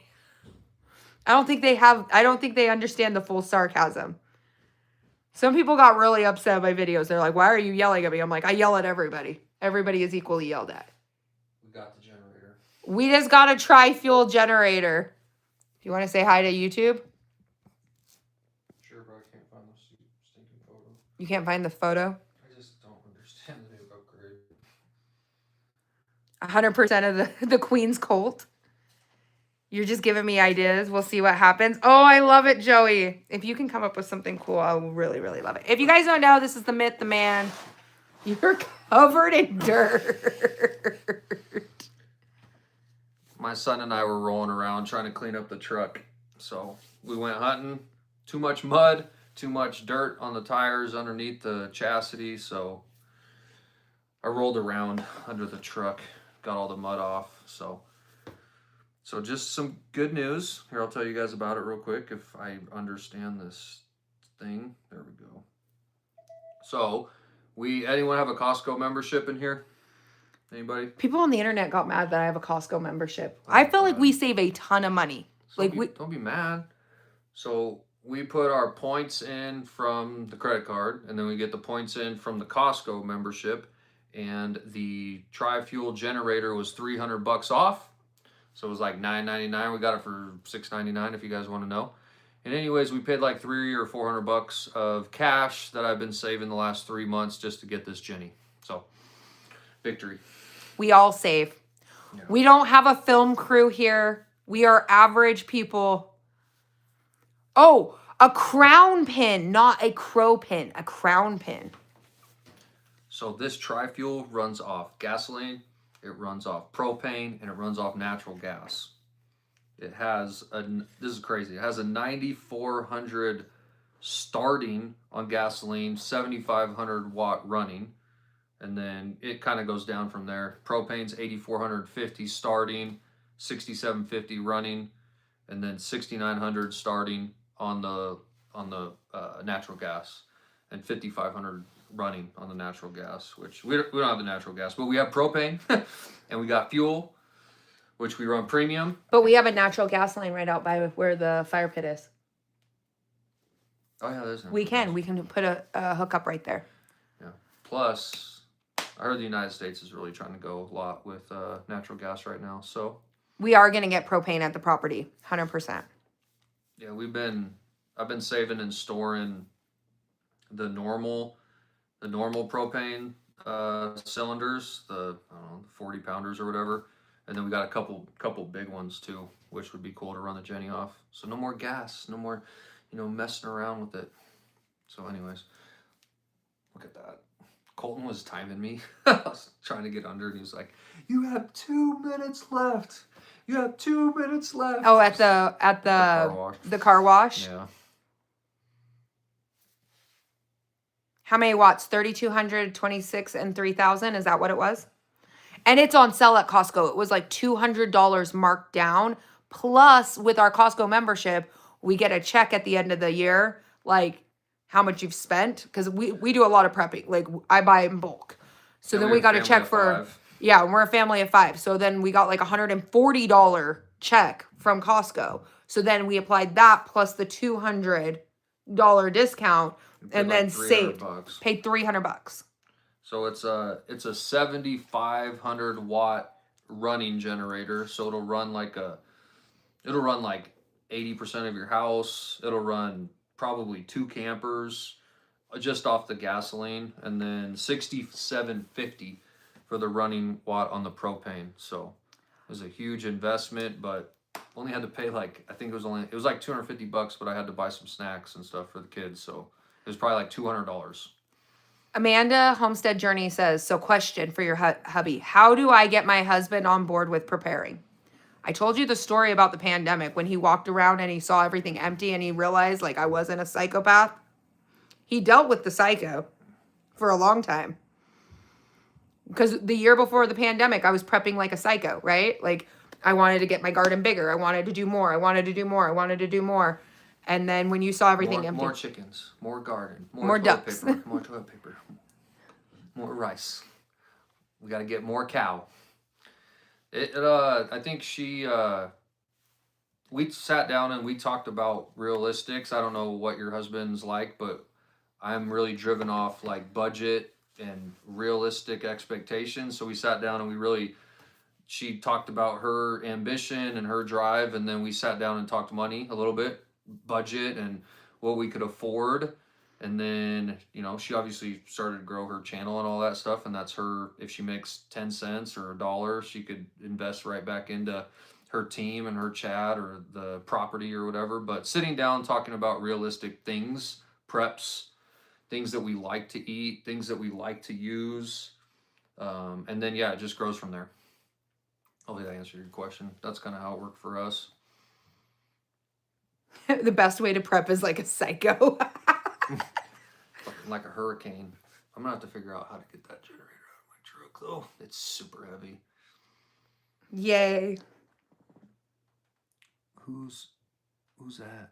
Little red hen. Little red hen. What up, little red hen? How's it going? Oh, they can answer people now? Yeah. Oh, that's cool. So we're figuring out how to use the YouTube live a little bit better. Because I already got cited. I got in trouble on TikTok. Again. It's a never ending. This is YouTube, isn't it? This is YouTube. Oh. Can you say whatever you want here? Still use some code words just in case. Oh.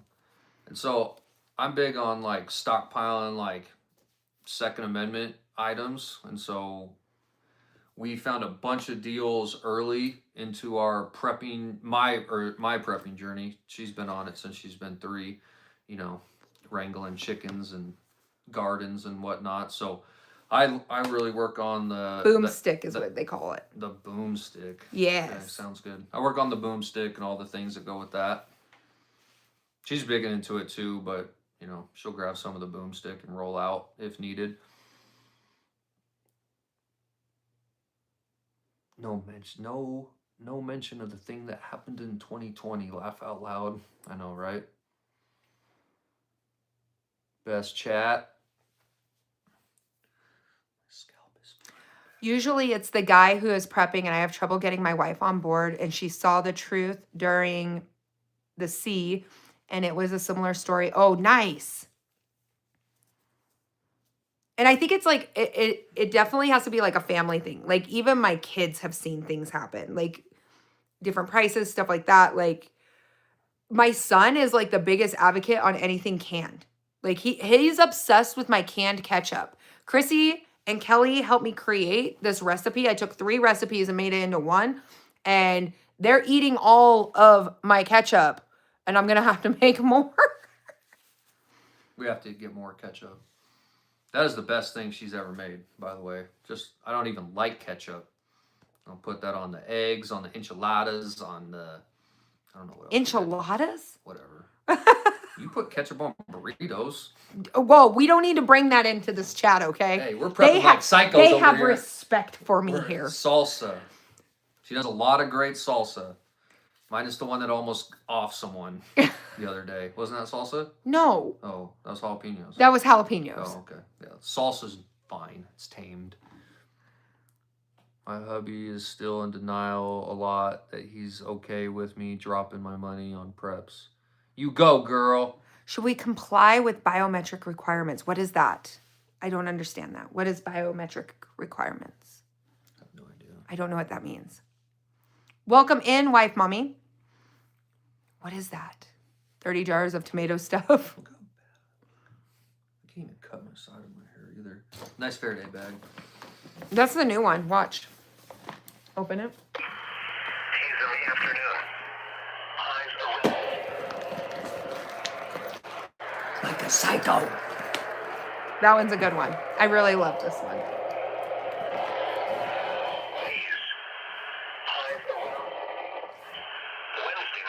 Mostly clear. Haze in the evening.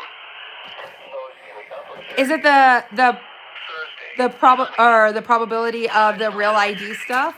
I am so against all of that because with the real IDs, okay, this is all hypothetical. Everyone put your tinfoil hat on. Everyone put your tinfoil hat on. My shirt does say I identify as a conspiracy theorist. My pronouns are told you so on my shirt. This one's nice. I told you it's really nice. I really love that one. SLNT, like what? Silent. Silent? Oh. It's silent. Oh, that makes sense. And it blocks like Bluetooth, hacking capabilities, cell phone, GPS tagging, all of that. Like I really love that.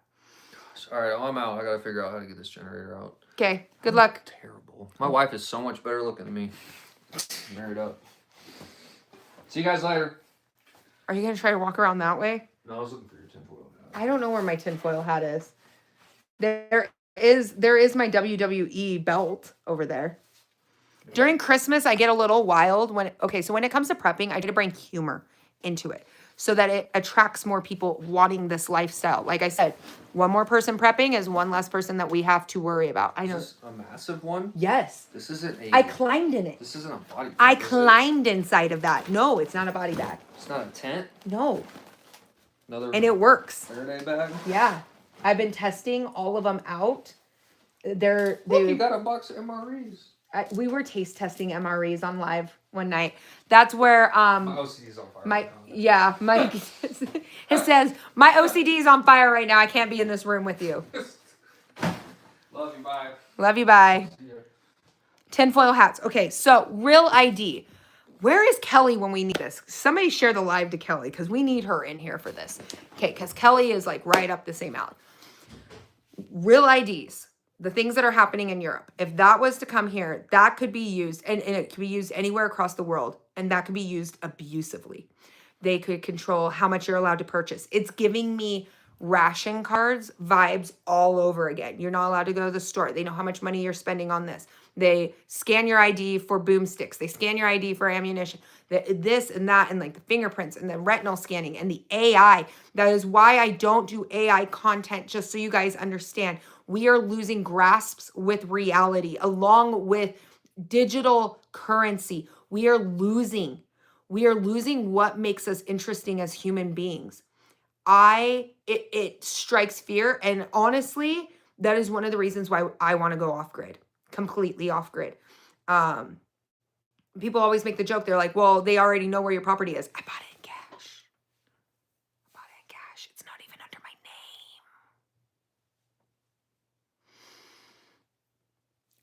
name. When I sent my daughter to the movie theaters with her friends, I gave her cash. They don't accept it. I needed to send Apple Pay so she could tap pay. This is where that digital identification and the AI and the scanning, you can't convince me that they don't know a bad person's going to do something bad because of all this technology out here. Second of all, when it comes to like the AI content, we're losing this interaction. We're losing that personable, like you ask me a question, I learn your name. Wife, mommy asks, dude, they have us using our thumbprints to get into Universal What? And I love Universal Studio. And they're having you use your thumbprints. They want your face. They want to take pictures of your face. They want all these things. You can't tell me. Joey and some of our friends were playing a flight simulator game, and it was giving me 9/11 vibes, like learning how to fly a plane, and then like the understanding where you are on the map, and that like practicing flying a plane into your house. Like, what is happening? We are living in such a weird world right now, and I'm revolting against the system. And I hope you guys do too. I hope you guys are like feeling the same way as I feel on this, because it's gross. I don't like it. They would only let you pay with card, right? I would try to avoid those. So for my daughters, she competes competitively in dance, and we have to travel for it. I drive. I dropped a video in here that showed like what's inside my vehicle when we travel, because some of this flying stuff, like I'll drive. You want me to come to an event? You want me to come to Prepperfest on the East Coast? I will drive. I will drive the entire country versus flying. Because it now, like in the UK, they want to track where people are flying to, and that they're only allowed to leave their home on vacation like 2 times a year. It's given, I'm telling you right now, it's given me the ick. We are becoming a first world, order. I'm not okay with it.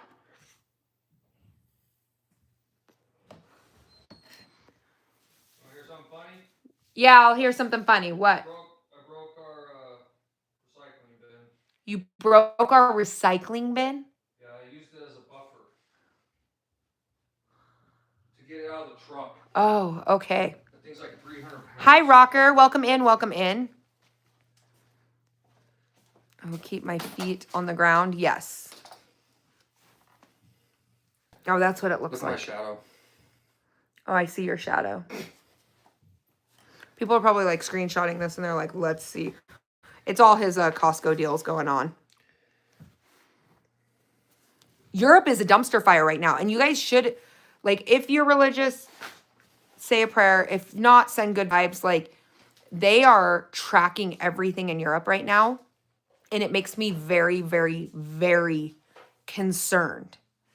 Because they are actually like pulling people out of their homes and arresting them for content. Because I can't, no speech, no freedom of speech. They have no freedom of speech. It's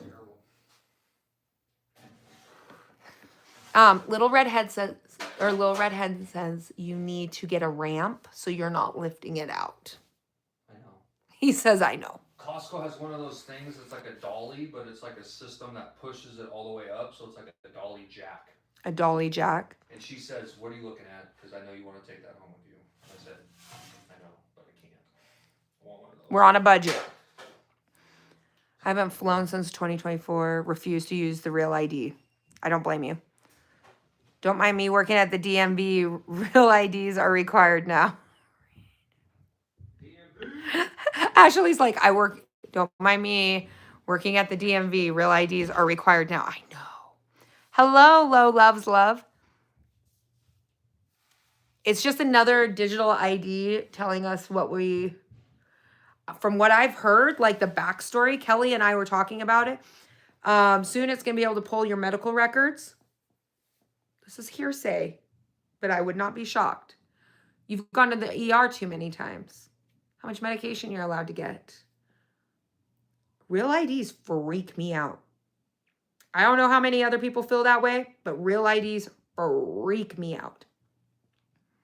Where I am, digital ID for the bus system. What? And at my work to enter the buildings, for safety, right? For safety. Everything is always for safety, right? It's for safety, but we didn't know that so-and-so was going to get a boomstick and go and do blah, blah, blah, right? It's for safety. It's for safety. It's for your safety. They want to know your financials. They want to know how much money you got in the bank. I am one of those people, I love to pull money out.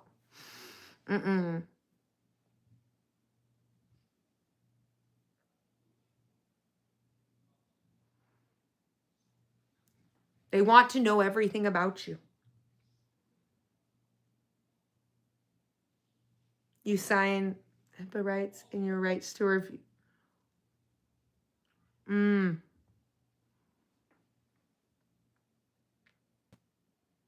Rachel just said, I understand why my grandparents buried cash. We're selling my grandparents' house, and I'm going through my memories of where my grandpa buried things, because I helped him in the garden, and we would bury mason jars filled with stuff. And I have had to go through, and I'm like, over here, I think there's something over here. Like, this is what I've been having to do as we're getting ready to sell the house, because the house has been in our family forever. And if any of you guys saw my shorts yesterday, we did lose Dolly Parton, the chicken. She did pass. For people who have followed my content for a long time, she was a big part of it. She was my Silky. And so now I'm going to have to get another Silky, because they are really good broody mothers. Like, she's raised every hen and duckling I have out there. Like, she has raised all of them. I have a metal detector. My mom had a metal detector, so I'm going to be using that. I buy cheap metal detectors. They're worth like $100. Yep. Great minds. Great minds. Oh, did you hear my stomach growl? The white one. Not the ducks, but my silky chicken. She did pass yesterday. We tried everything. She just was failing to thrive. I know there's a lot of things. So we're moving out. So a lot of stuff has to get moved out to the property. So right now I'm getting ready because now the grape vines are died back. I have to dig all of those up and plant them here and at the property. We've had those grapes for 30 years, you guys. 30 years. Well over 30 years. Almost 40 years. We've been transplanting a lot of the stuff my grandma worked on that was in her food forest, such as like our strawberries, strawberry patches, those things. I have a metal detector. So that's what I'm doing. And then watch a live of you metal detecting your property. I'm going to do something that's kind of weird this week. And I didn't know if you guys wanted to see it live. So just tell me if it's like a no-go to you guys.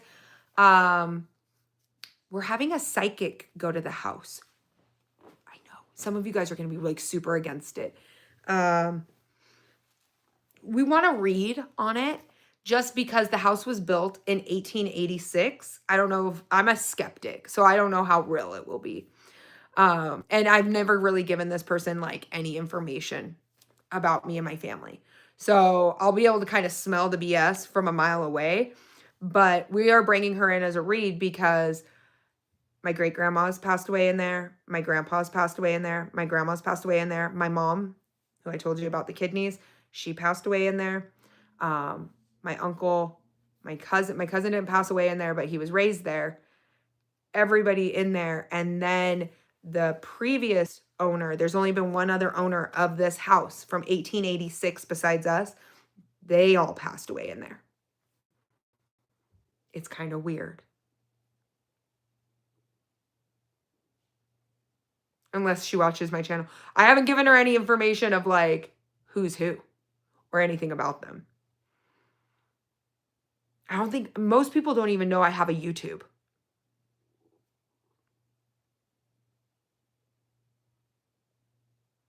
Oh, I'm so glad, Rachel. I'm going to try to do more content on YT more than TikTok.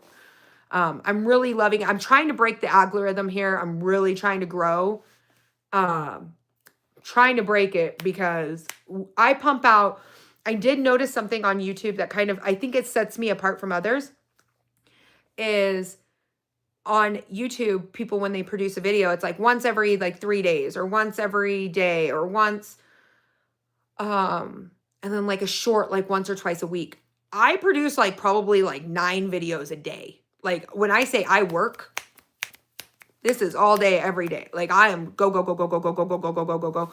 And I have like overloaded the system.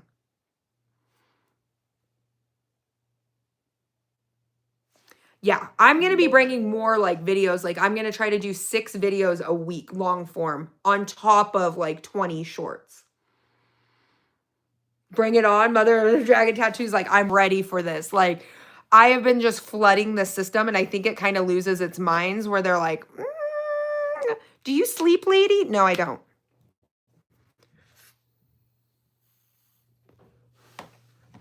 I'm learning how to do more on here.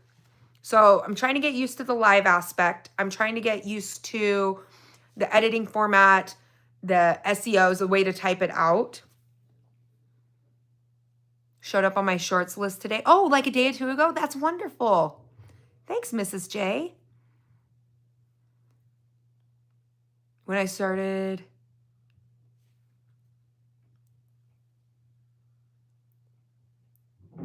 You started a cult. Can I join? I am always welcoming as many preppers as possible. Because when it comes to prepping, it's not a fad. Like, one more person prepared, like if you have a 3-month supply of food and water, minimum, That's one less person I got to worry about for 3 months. I'm going to tell you right now, I'm doing this completely selfishly out of my head. It's selfish. I want as many of you guys prepping because I don't want to deal with it. I don't want to deal with it. I can't wait to try it. You just have to get a mix. You don't, if you have a food processor, somebody said you can use a food processor.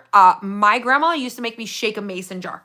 You can shake a mason jar, but just know you're going to be shaking it for like 20, 30 minutes to get it to separate, but you can. We should make a Colt shirt that says add the t-shirt. Shirtless when you make it. A Colt, just Colt.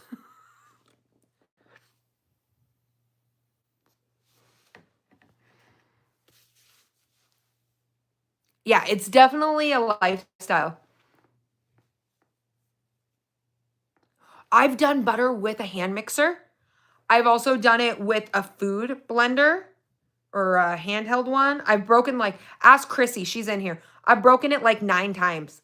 She just sent me a new one. It was out of the kindness of her heart because I was like breaking one in the middle of a canning video. Get cream tomorrow. Yeah, somebody said you can use a food processor, and I never thought about using that. I've had my KitchenAid. She's old. I've had her. That was a gift from my grandma, I think after I graduated high school, because I cook from home. And it was a very generous gift. And I have taken it in to get repaired. Like, that thing is old. Immersion blenders. Thank you, Chrissy. Chrissy's like, Crystal doesn't have words. She doesn't know how to use her words.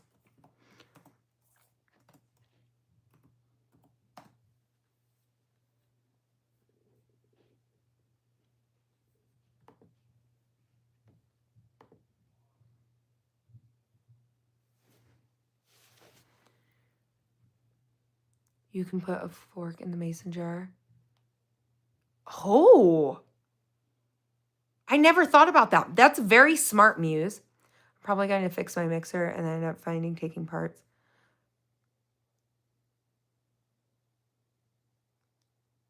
The gestures, what gestures? Was I like playing with my stuff? Wait. What gestures did I do? Did I do something wrong? I kind of fidget sometimes. I won't lie. They said the questions were a little questionable. I got questions. What did I do? Hi from Saratoga, New York. Welcome in. No, oh, yeah. The immersion blender. Thank you. I was like, oh no, what did I do? Don't cancel me yet. I'll cancel myself. Now I want to know what the gestures were. The up and, oh gosh. No. No, I'm dying now. Oh no.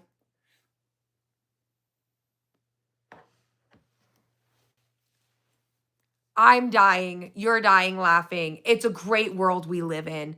Also, I talk with my hands a lot. I remember when I came to YouTube and people were like, I was like filming a video and they're like, you talk with your hands too much. It's sloppy. And so now when I film, I don't even think you guys know, but I'm like constantly like trying to sit on my hands because I'm like, I am a lot of energy. A lot of energy. If you get to know me and my team, they'll tell you.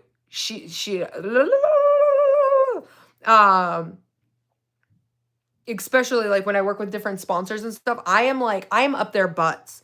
I'm like, tell me more about this. I want to know. Tell me more.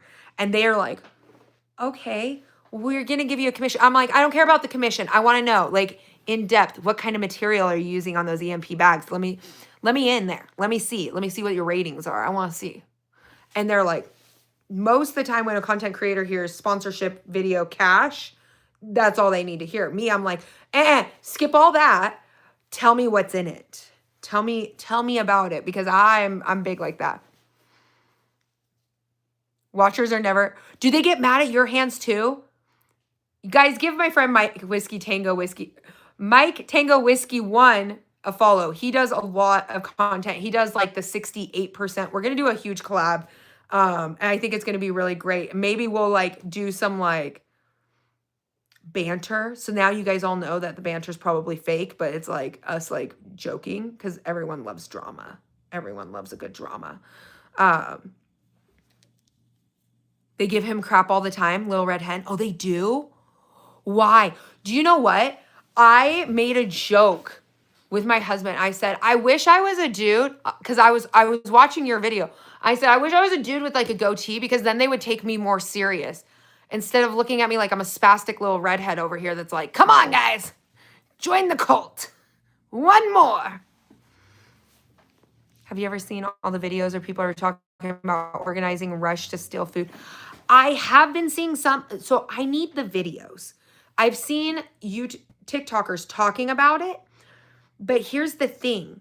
Some of it I believe is rumors, because EBT is not given out always on the 1st. It's given off on different dates. A lot of it has to do with like the date you were born or the date you applied. Like I remember our date was like the 12th. So it's really weird that they want to like rush it on the 1st, since a lot of people, some of them didn't get their money until later. Also, I can believe it. I really think that like we are really trickling a line that's like problematic. Chrissy and I were talking about this morning, like we're just stocking up on like those basic essentials.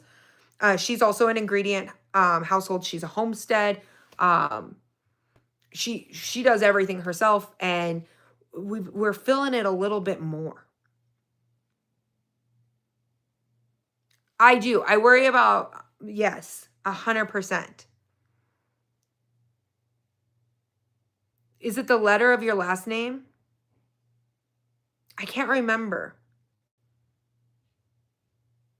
Okay, in Michigan, it's a date that coincides with the letter of your last name. Well, that makes sense. My maiden name started with an M. I'm not scared to say that online. And ours was like the 12th, which is like kind of in the middle. So that probably is there. His favorite thing is the metal mud tapping blade.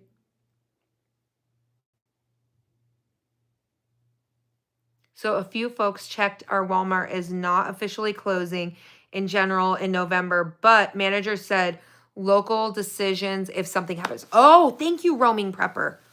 Thank you for relaying that, because that is one area where I was like, kind of want to find out.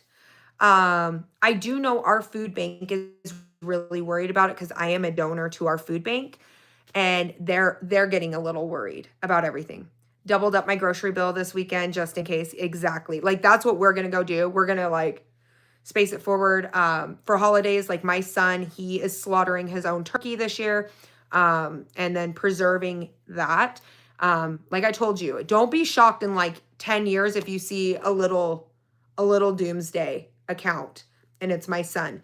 He's very into it. He's 8 and he is all about the self-sufficiency, getting off the system, getting off the grid, and he's only 8 years old. I am on, Charles. Welcome in, welcome in. Do I believe in aliens and why the government is saying they're real? I don't know. I don't know if I believe in aliens. But I did find it funny that like nobody batted an eye when they said that they were real. Like,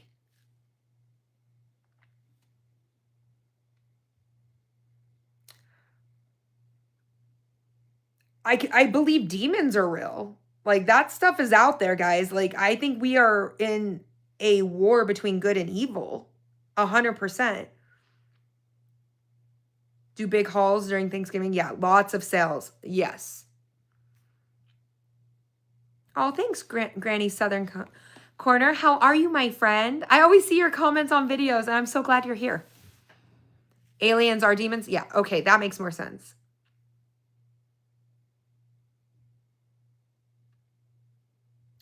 I mean, the government also said that inflation wasn't happening.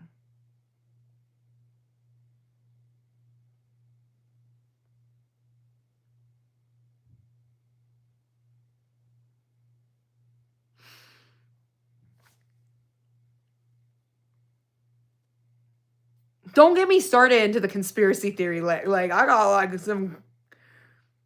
I'm still questioning about the drones from last year. You remember all the drones that were out in January? I'm telling you right now, that was the first time we actually packed our bug out bags to leave, to go to the property. Like where we were done. Both me and my husband have served overseas during a wartime. I'm telling you now, drones drop, boom. We don't mess with that. Like when they were being spotted in Utah, I was like, yup, nope, we're out. We leaving. No, nope. And they still never answered it.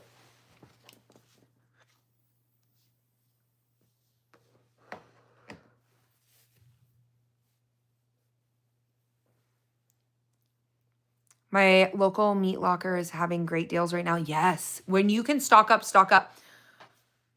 Also, go to your farmers.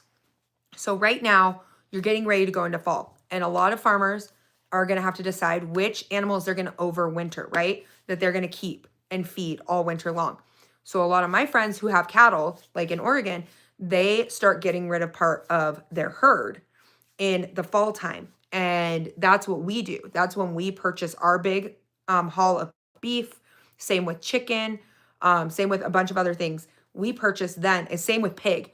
When we do our pork, we will order it all completely outright. And then we'll make it last all year long. So if you can find sales and deals, I would definitely say, but also you might find better prices than the grocery stores, because the grocery stores are outrageous. Outrageous. Like I'm down to like a quarter of a pig, so I got to put in an order for at least one whole pig, if not two. I still have all that meat that I won last year, but it's not probably going to get me till next fall.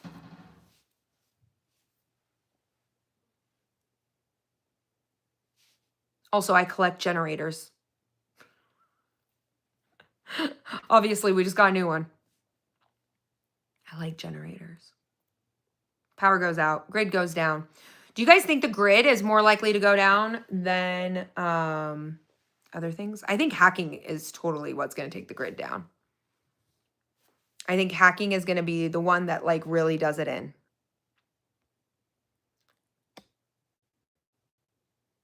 £40 of chicken breast for $69. Yeah, that's a pretty good deal. Farmers, butchers, gardeners. Yep. We have lots of calves for the winter. Yes. Watch out for expiration dates in grocery stores. Some of the cans are old. They are. They are, Grace. But they will last quite a long time. Just make sure they're not dented or bulging. I think hacking the grid is way more likely than an EMP. Do I still prep for an EMP? Heck yeah. But I do think hacking is I mean, they hack hospitals.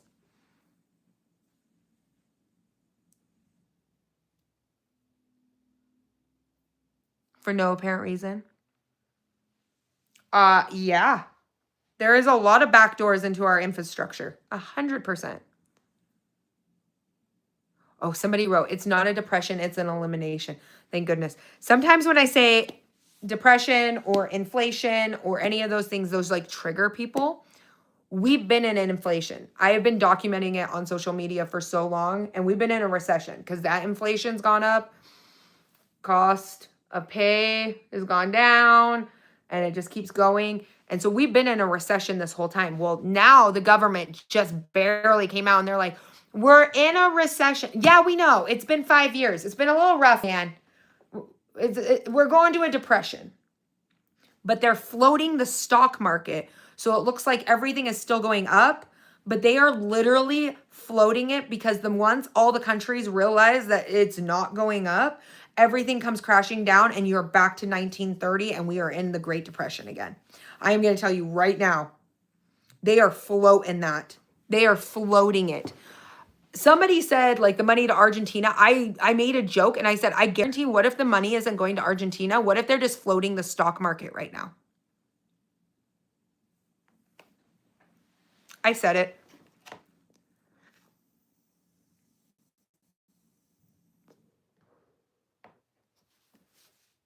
Two of our airports were hacked in Canada a week or two ago. It's pretty crazy, right? Was that the hacking event where they took control of the air traffic controllers and people couldn't land and people couldn't get on their planes?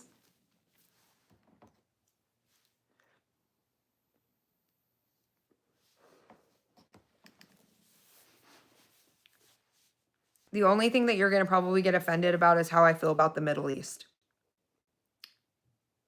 and I don't disregard it. Oh, in the intercoms? Okay.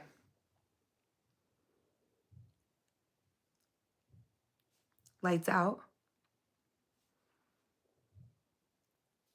Yeah, this depression will not have gold backed currency. I guarantee it. Well, maybe. I mean, Pappy, look at the price of gold right now. I think all the billionaires are buying gold.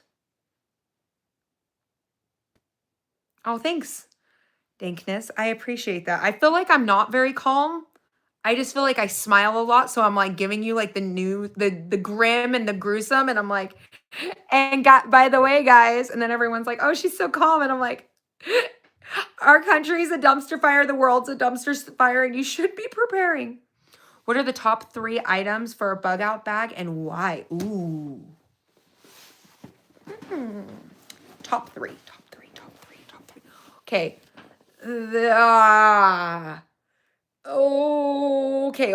Top 3. Can we make it 5? We'll do 3. Okay. First, you want a good knife. You can do a lot with a good knife. Water filtration. I take a water filter with me everywhere I go. I go hiking, I go hunting, and a tarp. I would say a knife and a tarp. I can use a knife to make a makeshift pot. But a knife, a tarp, a pot, yeah, I would. Ooh. No, I'd say water filtration. Hello from Australia. Welcome in. Oh, that's why I want 4. Because I wanted a pot with me. That's where I was like, oh. Oh, you bought a freeze dryer yesterday? Let's go. Do you think boomsticks? I'd go shot. Shot over rifle. So shot is close proximity. Rifle a little bit further. Both are great. Don't make me choose. Adrian just asked me which child I love more.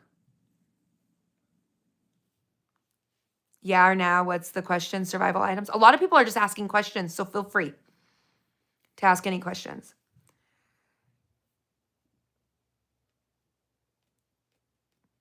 So why I said my knife is because my knife actually has a ferro rod on it. So that was the one where I was like, my really good knife. Oh. Which kid? Pick one. You can't make me pick it. When I say I'm a collector of them.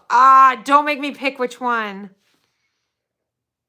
Join Canners Anonymous. When Jesse's Homestead said, I've been told. Hi, welcome into Canning Anonymous. You won't be judged here, but we don't want you to get off of canning. I want you to keep canning. Trying to make me pick which child of boomsticks I like more. Man. I mean, yeah, because for close proximity, but also like, for instance, like my property is 80 acres. I'm going to see you coming before you even know where I am. And you can ask my husband and all their friends. Like I do a lot of long distance, shots. That's literally the joke. They're like, we just set her up. She's solid. Like, oh, it's hard. Canning is something I regret not learning from your grandma. Well, you still have time to can. What sleep schedule do you have? It seems like you're grounded, Mama. I love your chat. Oh, thanks. You're making an impossible pie today? What pie? What is an impossible pie? Tell me what's in it. I'm always down to learn more about Australia and their food. I feel like I'm grounded. I feel like I'm more of like I feel like my channel will never grow in like the studio style aspect because this is what I do on a daily. So now I'm just getting more comfortable. Like, watch, I'm going to reach over.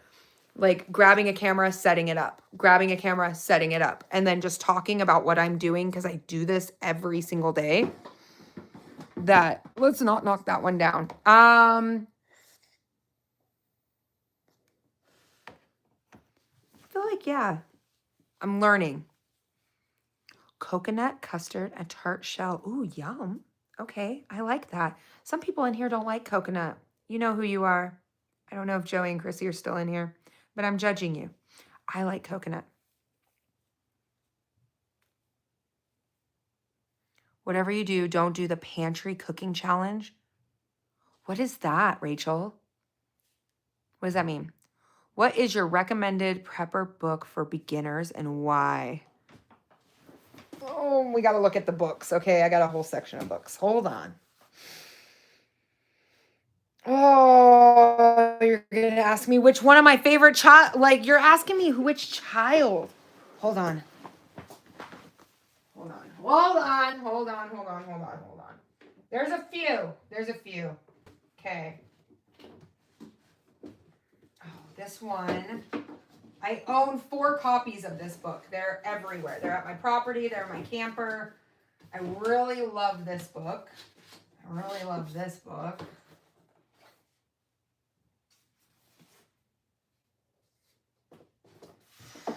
Oh, gosh. This one's a good one. Oh, which child's the favorite child? Oh, you people with your hard questions. I love it. All right. I'm just going to bring a few over these. Now, I have more upstairs that I really do love. Okay. All right. This one I found at a Pew Pew show, at a Boomsticks show, and it came in a dual set. It's from Outdoor Life. First, I wasn't like impressed by it, right? It's very cartoonish, right? This one is called How to Survive Off the Grid, okay? And then there's like another one that comes with it that says How to Survive Anything. But this one, it's by Tim McWelsh, okay? It's from backyard homesteads to bunkers. It seemed very, very cartoonish until I deep dived into it. And some of the stuff in here, it touches such an aspect of everything that I know my grandparents would be like swooning over. They'd be like, this is amazing. They have, where is it? This is something we were doing at the property. Where is it? Where is it? Where is it? Where is it? Where is it? Where is it? Where is it? This. Right here. We are creating a pond with catfish, because in Utah we can have catfish, with rabbits and with worm castings, and it becomes its own ecosystem. And we're working right now to get the coyotes off of our property because we're worried that the coyotes are going to try to dismantle everything. So we're working right now to we have a bobcat, a mountain lion, and coyotes on the property. But it's like a circle of life. And it's one of those books that like sparks your interest where you're like, this is something new that I haven't tried this. Definitely LDS preparedness book. I actually have a full copy of that. Because my grandparents were LDS. And that one, hands down, definitely on food preservation, pantry style. They do a phenomenal job. You can print it online for free, which is phenomenal. Another one that I feel like this is a simple read. This is a one-day read for me. I've probably read this book 40 times. This is something I just read if I've got time and I'm by myself. And I always can pick something new from it and something new I want to try. And then I start doing almost everything that's inside of this book. And it just became second nature to me. But this is Bushcraft 101. They have a whole series of them. They have like advanced bushcraft. They have bushcraft first aid, training. What is the other one? Training, gathering, and cooking. They've done a really great job on this. Love this book. I have the entire series. Love them. But this is like a day read, and I always find something new that I want to do or try, and then I'll just pick it up and start doing it wherever I'm at. So this one definitely would say if you are into like the more self-sustaining survival those kind of things, and you're just wanting to learn just a little something new, that one definitely. This one's very animated and cartoony, but it actually like sparks your imagination and like really pulls things together. And they even pull stuff together in that book. For instance, where is it? Like understanding cropping, planting your plants. I actually use this quite a bit to remind me where to like rotate my plants to. Very, very amazing. We have a ton of old military manuals too. So thank you for bringing those up, and maps. This one, just because I have mad respect for this woman, it is by Dr. Nicole, I can't ever say her last name correctly, Appellation? Apelian. She was on Alone and she won.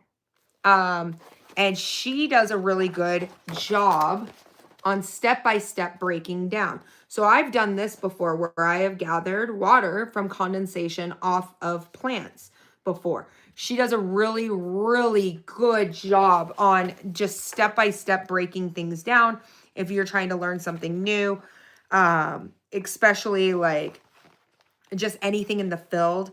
Traps, fish traps, I've done some of hers and they've worked really well.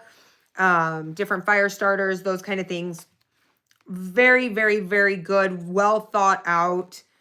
It goes from not only herbalism to bushcraft to survival to she does a really, really great job of it. I highly suggest it.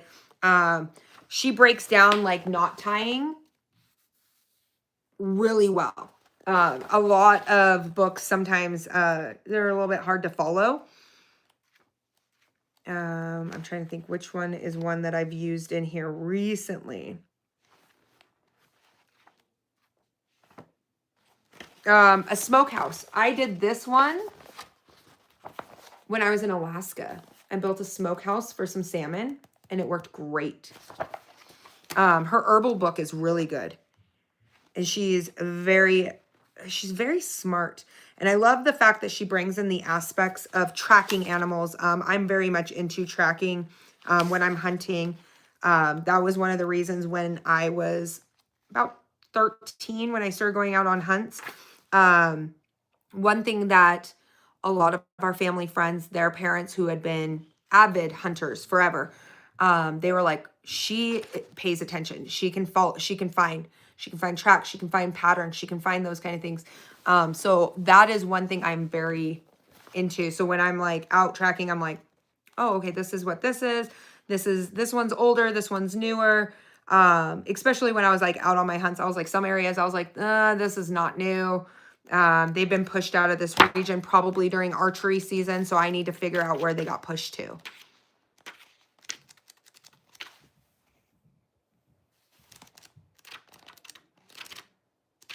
Ooh, very nice.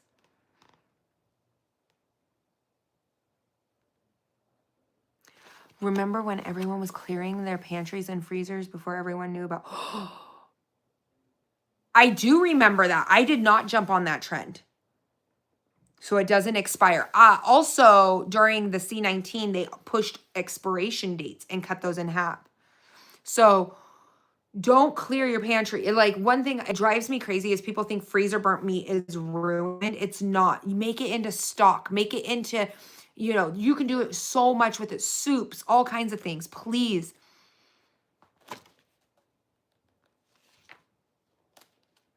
I don't know how much trouble I'll get on this app for talking freely. I'm still like learning. Yeah. But yeah, there's a lot of really cool things in here. One of the ones, I'm trying to think which one I did.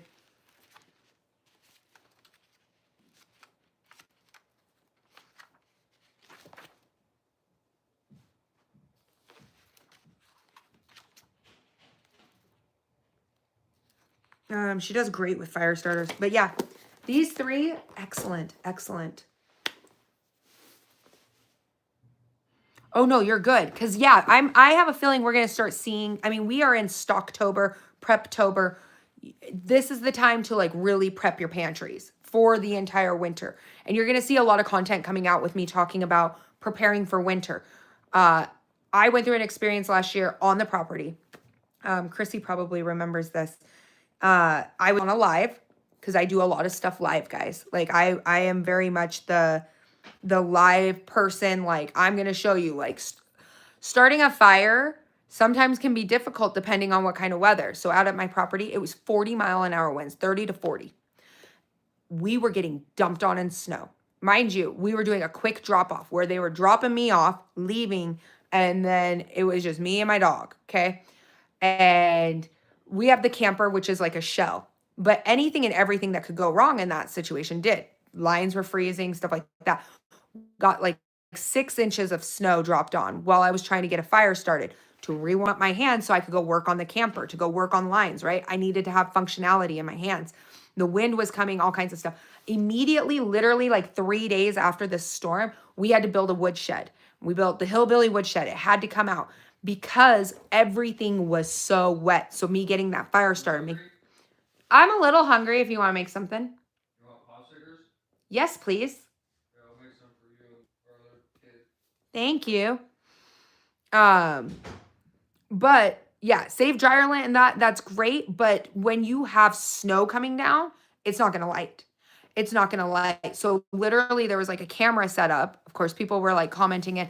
I had a fire started within, was it 7 minutes?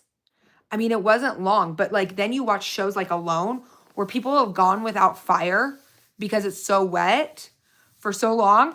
And I'm like, how are you even functional? Like I felt like I was slow. Like I think it was like 7 to 12 minutes, like right in there. And I was like mad at myself. I was like, and you could see snowflakes, like they were just coming down. Everything was getting wet. I was like working on making sure that I was drying off everything that was going to be going into this fire, but at the same time trying to keep this fire going. The wind was going.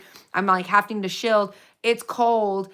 It was like 10 degrees, I want to say. No, it was probably a little bit warmer than that because it was snowing, but the wind was making it like unbearable. I had wind burn all over my face. Like people don't realize like the elements will really play with your survival.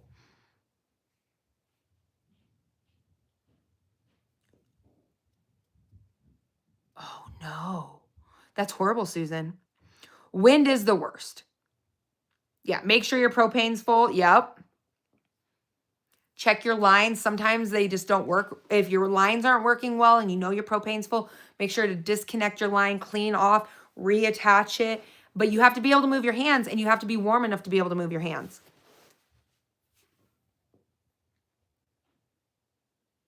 If you were to meet an author that inspired you, who would it be and what would you talk about? Oh, it's not going to be the author you think it is. It's not going to. I just want to get into Stephen King's messed up mind. Okay, I'm just going to tell you right now. I'm a horror girl. Like I love my horror movies. It would probably be Stephen. It would not even be one of these amazing authors. It literally would be one of those where I'm like, tell me what's the deep dark evil that's inside. Joey's in here. He goes, yes. Has anyone used a buddy heater in their bedroom? Yes. And if you go through any of my content that I posted over the last 3 weeks while I was on my hunt, I had a buddy heater going the entire time to stay warm. I also like to crack a little bit of a window, like just make sure there's airflow, but I also have a CO2 alarm in my room. We ran out of propane on Thanksgiving Day years ago. Lesson learned. Yes. Oh, with carpet, just move it up onto a shelf. Move it up onto a shelf. My buddy heater is out in the rig right now. On the back, there is mounts on it that you can screw into your wall and you can actually hang it off your wall. On some of the off-grid cabins that our family friends have that we use, like hunting cabins, we have them mounted to the wall. Or you can put it up on like a dresser and stuff.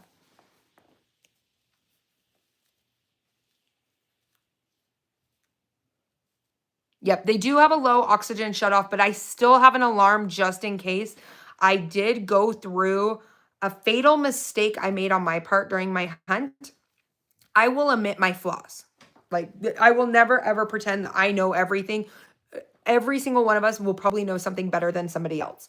But when we got to the hunt, we had the Jenny was chained up to the tongue of the camper because we left it out there for like a week, right? And I got lazy. I will admit it. I got lazy. I weigh 130 pounds. I'm 5'1". I am not afraid to say exactly like my size. Like I know that sometimes my size, like it is a burden on me. Dragging 180-pound Jenny is heavy. My uncle had just had surgery on the back of his neck and his lower back. I was not going to make him drag anything. So when I drug it and I got everything hooked up to run it, I did not look where the exhaust was. I made a mistake. And in the middle of the night, it got cold. And I heard the CO2 alarm. Like, I heard the alarm go off. And I was like, and I woke up and I could smell it. And I was like, we have exhaust coming in. The exhaust was turned that way. So I opened up all the windows real quick. I ran outside, started moving the generator. And I moved in, flipped the exhaust the other way, aired out the generator, then had the heater continue to go, and then shut the windows, and everything was fine. The alarms turned off. But I got complacent. And that's why when I talk about prepping and I say complacency can get you killed, it can get you killed. Yeah. If you want, gosh. What's like the best way to do this? There. Then you guys can like get a good laugh in there. I guess we have a bunch of like shelving. Let me turn the camera so it's like facing like a normal.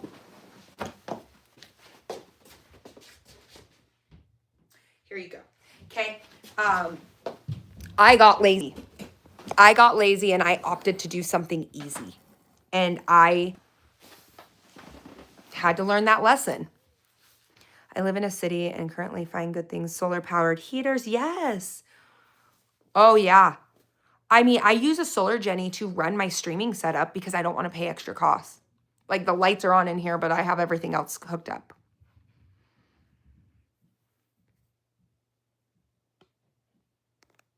You saw that? Okay. But they do have a low oxygen shutoff. So like I don't worry as much on a buddy heater, but if you're just figuring things out, I always encourage like just safety, fire alarms, those kind of things.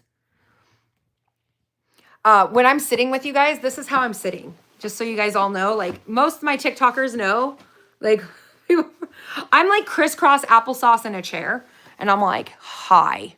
Like I get like right up close and personal because I want to get to know you guys. Because I think that the community aspect, this is a huge deal.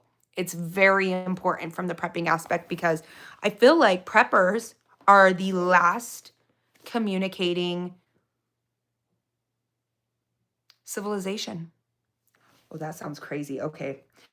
We're the last ones trying to have that interaction to preach having, that internal connection with each other. A lot of people think lone wolves will always survive. Oh, that's a lot of work. I'm going to tell you right now, as somebody who grows and cans almost all of for 5 people's food, the lone wolf, like, you might for a while. It is. It's a community of just getting people on board, getting, who divvies out. Who in here has seen the show Homestead? The new Angel production Homestead.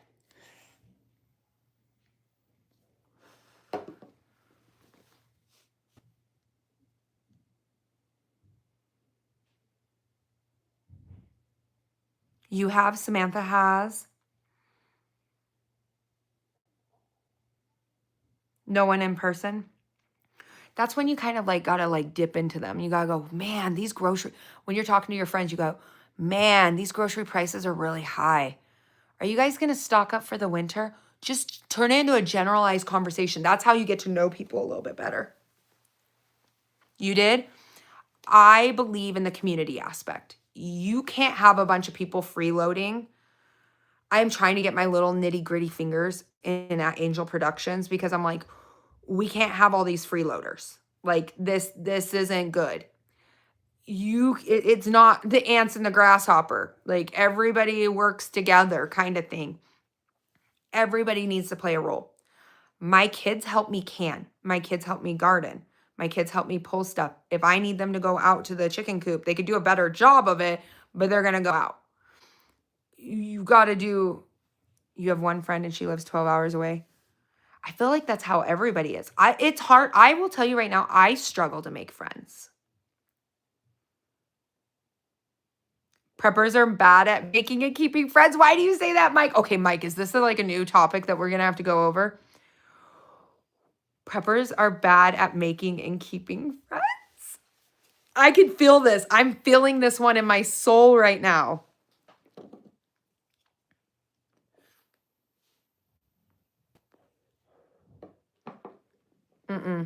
I'm a dictator. I literally, my husband's friends, when they get involved with our community stuff, he literally looks and goes, she's in charge. She runs this. Good night, Low Loves Love. I hope you have a wonderful night. Thoughts on the economical collapse, 1930 situation in this day and how long? Engage. I think we're there. I think we are going into an economical collapse. I think we're right there. I think they're floating the stock market so they don't have to label it as a depression yet, but we're there. We are there. We're there. Like when the cost of beef is higher than minimum wage, yeah, no, we're already there. Interested in the eco collapse? I mean, the economy is collapsing. And it's not just here, it's everywhere. It's happening in Australia, it's happening in the UK. Everybody. It is continuous. We're there. And I feel like I'm spectating, but I feel like over the last 5 years, all the world leaders, not just one president, not anything. Like I'm saying Canada, I'm saying the United States, I'm saying the UK, I'm saying world leaders from everywhere, including the Middle East, are floating this stock market so that nobody panics. Who's going to argue with the redhead? Oh, they argue with me all the time. I got yelled at over butter. Kentucky here, and we are preparing. Oh, absolutely. I would love that.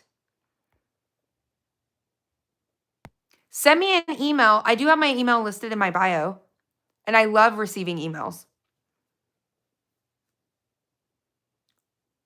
We never fully recovered from 2008. I agree. Because after 2008, inflation was like this. And then all of a sudden, in the last 5 years, it went.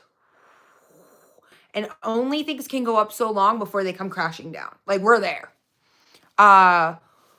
We looked at putting this house on the market because we wanted to buy a ranch. But we ain't dumb YouTubers. I don't make enough money on here to play those games.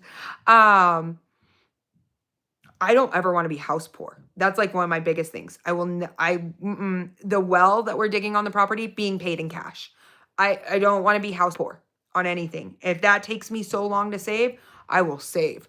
I will find a way. I will sell my pinky. Don't want to be house poor. People were coming in wanting a starter home. And they were wanting to buy like $700,000 homes. And I was like, oh no, who didn't teach you? Who didn't teach you? And I'm watching all these people do this and I'm like, Also, I really struggle with the new poor coming in. The new poor. The new poor comes in and they yell and I'm like, you have never faced food insecurities if you're yelling because I said eat ramen noodles or eat rice or eat beans. Like, oh, they're about to be woken up and it's going to be rough. And I hate to say this, it's going to be really rough. And you're going to see a lot of people really upset. We're seeing it right now. People are going to struggle. And unfortunately, it is devastating to watch. But it's here.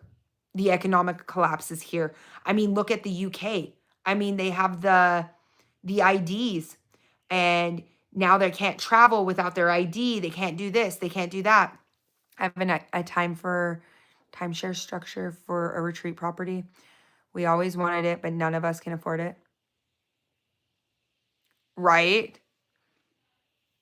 It's going to rock the entire world. Do you think dogs are a bad choice for SHTF? They eat too much food. No.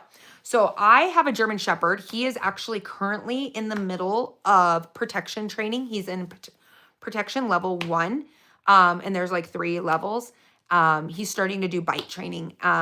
He is one of my very first, one of my most expensive investments, because of his training. But I've been put in a few situations where I've been like greeted by people like startled. And when he was a puppy, he was like, I don't know, are these friends or these foes? I don't know what to do. And so I think protection and animals are a great line of defense. They can hear things, they can see things that you can't see. He is able to smell things that other dogs can't. My husband's airborne. What do people find? He also was a fueler too. Sorry, I'm trying to read all the comments. I dropped down way too fast. You have time limit, limited food times will suffer. Sometimes you have to eat things. But great question. I think he has 3 MOSs. Getting together, multiple people, get land. Yep, that's what we did. We have people who are very invested. Like,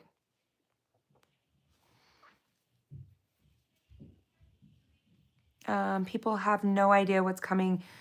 The majority are so spoiled. Yeah, I mean, that's what does set us a little bit apart, and it's really hard. I'm definitely trying to show you guys a lot more of like cooking at home. If you lack mentality, yeah. Mental preparedness is very big. I've been food insecure. When I was 5, we lived in our car eating peanut butter. My parents' car broke down. We didn't have a home to go to. We survived off of WIC and just filled. And this was in the 80s. Oh, I can agree. I mean, I lived out of a hatchback station wagon, in the middle of nowhere. Been there. I get it. And then you start like picking up on things like, for me, like one of the comments that drives me crazy is when people go, well, what happens if it goes to waste? Like, I'm pissed that I have a false seal over there that we just found. But what if this goes to waste? I won't waste it. Ever.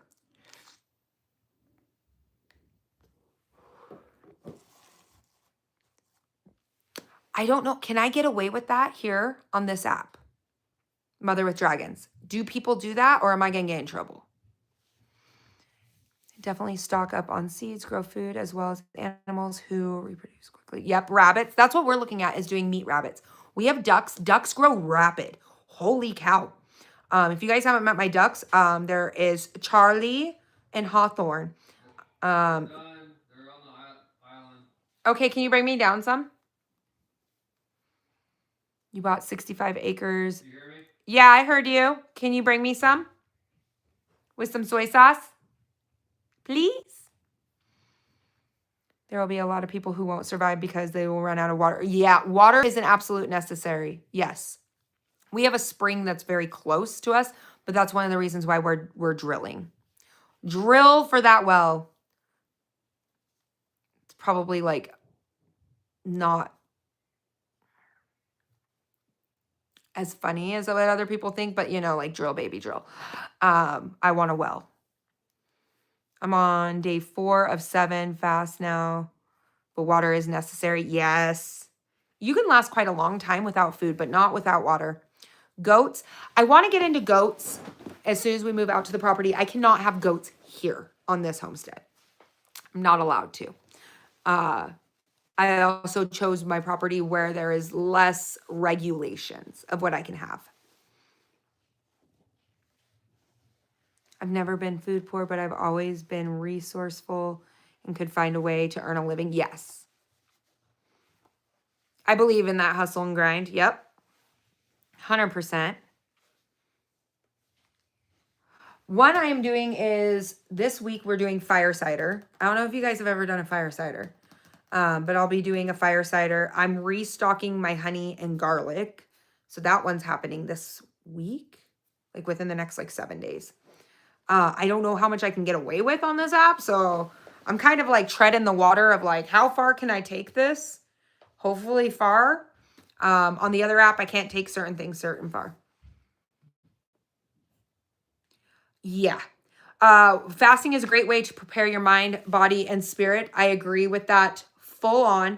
The other one is putting your body through excruciating things. So like when I went out to the property when it was winter, when we had that big storm come through and cold, like when I was out there, like one night we reached like -4 degrees. I'm going to tell you right now, put your body through hard things. Also put a fail-safe net to catch you when you're falling. But one thing I do know about me is I really struggle at retaining heat. I am always cold, always cold. And when my hands get cold, like my hands don't get cold right away, like they always feel really cold. But when I'm in extreme temperatures, I lose a lot of mobility in my hands. So I always have to put myself in extreme situations. Like for instance, one of the peaks I was climbing, I think I was like at 11,000 feet 2 weeks ago. I had to put my body through excruciating situations, right? I needed to carry my pack. My pack already weighs quite a bit. I'm hiking different diverse terrain.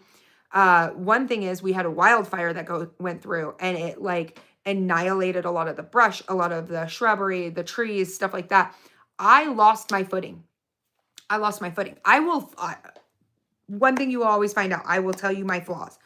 I lost my footing and I slid down that ridge like 20 to almost 30 feet. Trying to catch something, caught something, regained my strength. My uncle was calling down to me because he was up on the top. I was climbing back up over it. Those kind of things, like put your body through it. It's very important because one of the things that I'm working on is rebuilding some of my upper body strength. My lower body is great, but my upper body strength, like I want to make sure that I'm able to do that.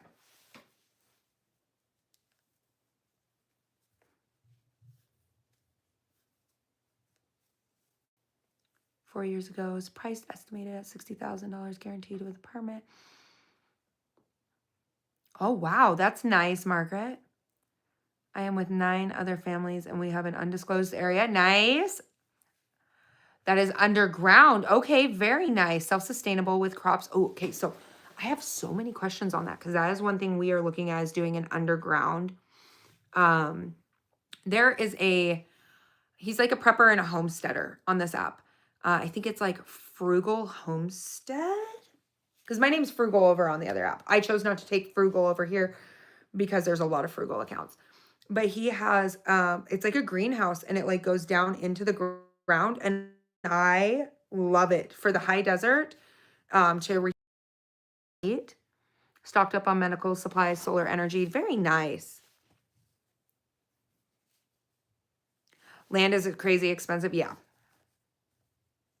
Land's expensive. Other YouTubers bought a house and cars. I bought property. And then right now we have like 4 RV sites going on right now.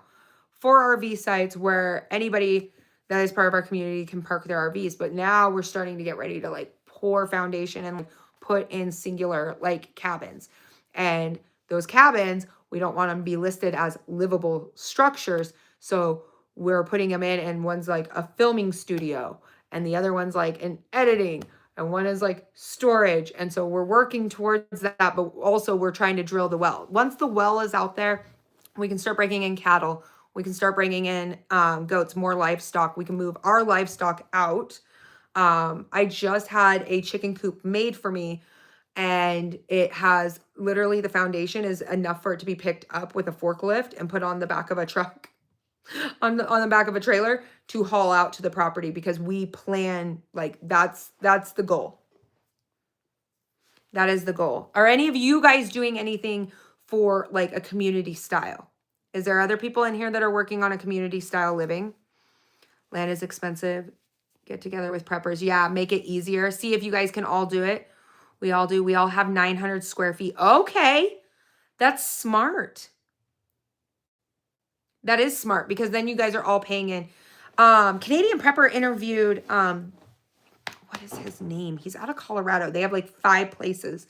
They're like prepper compounds that you can go on and like learn. I want to go to one of those for a weekend, just to see what they do that's a little bit different.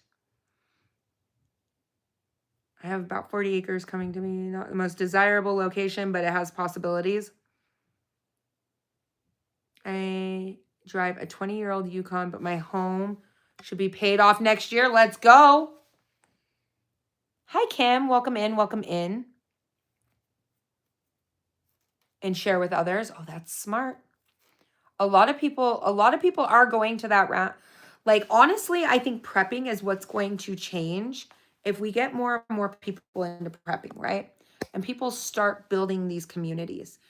A lot of people are wanting to go off grid. A lot of people are wanting to separate. Like, this fast-paced lifestyle, the digital currency, the digital IDs, all of these things that are happening, a lot of people are wanting resistance in it. And I feel like we're going to start seeing more like-minded people wanting to pull away from the system. Like, no, this is my land. I'm not, nope.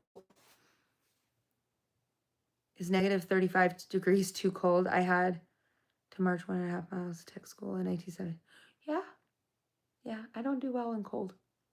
I will tell you that. Where were you marching at? That was negative 35 degrees. I have questions. Yes, I have a friend who's in the country. They have animals and completely off grid. Yep. We need to do some videos on how to do a shared property structure. That would be really cool. Because if you can get other people to go in, it's kind of like finding like-minded people just to go in on like a whole cow, right? We have another family. They literally live across the street from us. We buy a whole cow together. They take half, we take half. Same, you can do it with property too. Next year, we are buying the next 30 acres to expand, hopefully working on making our compound sustainable for 20 families. That's amazing. So far, we have 12 families involved. Any ideas? Oh, wow. That's amazing. What state do you do this in? Do you mind me asking the state or region? You can say like west or east. LLC, timeshare, maybe. I mean, that's always a possibility. I mean, people pay in on those bunker systems. Like, you own the bunker, but you rent the land. Oh, in Kentucky. That's wonderful.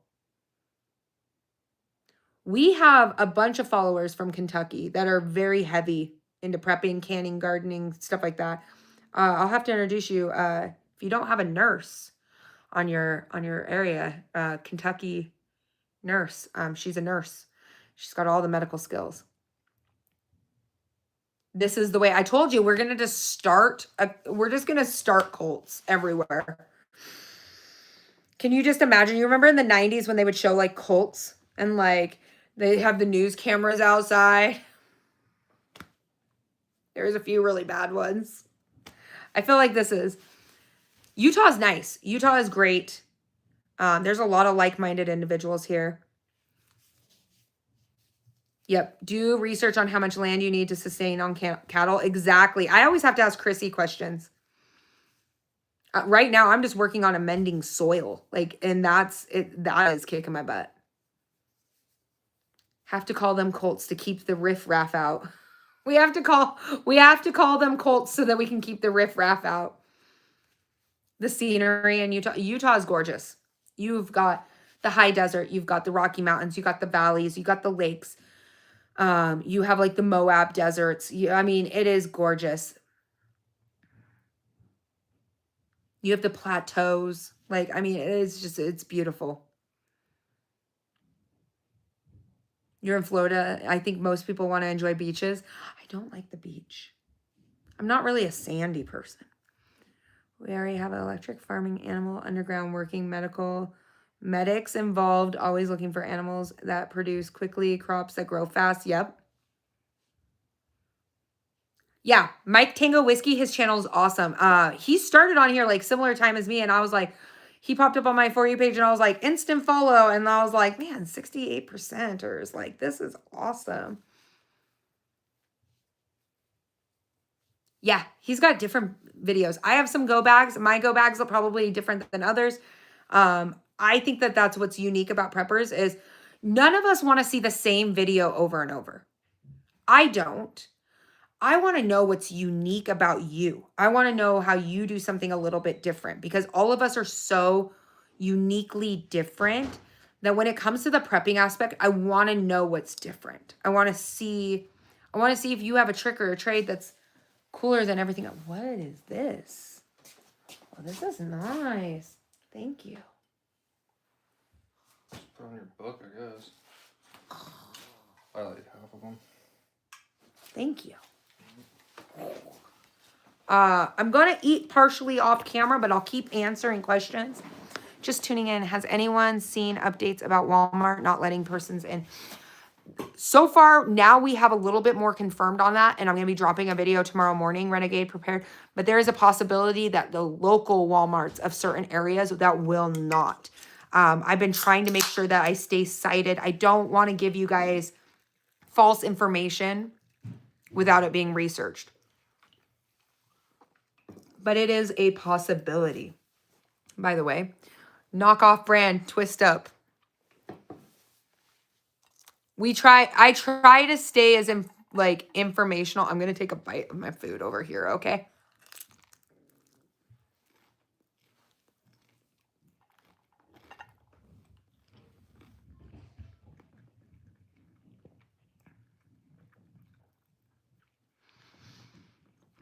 I think I just did a updated one on my kids go bag a little bit ago. I like his, I think he was going to his son's camp or something. That video was really cool.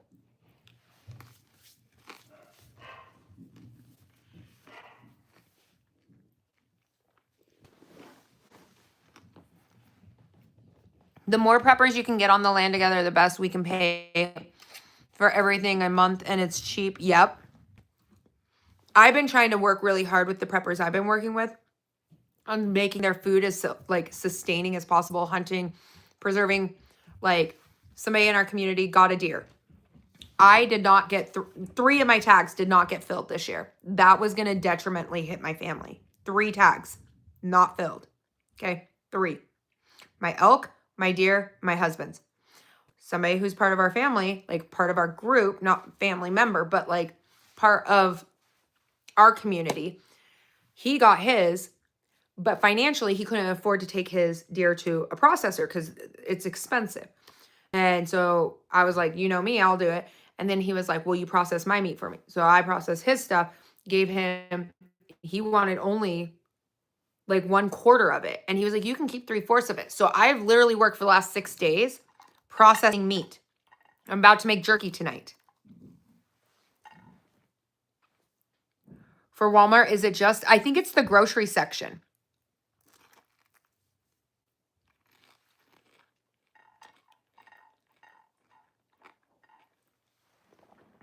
I'm going to go ask my local Walmarts because I film there a lot. Like off the record, I'm going to go ask some of the workers that I'm good friends with and find out if it's going to happen here.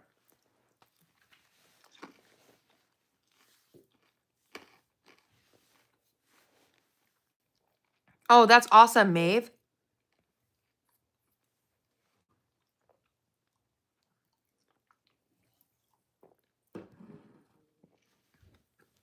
Oh, I have the hiccups now. Oh, no.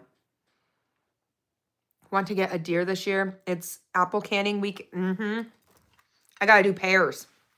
Pears and apples. And what's left in my garden. And potatoes. I'm telling you, it never ends here.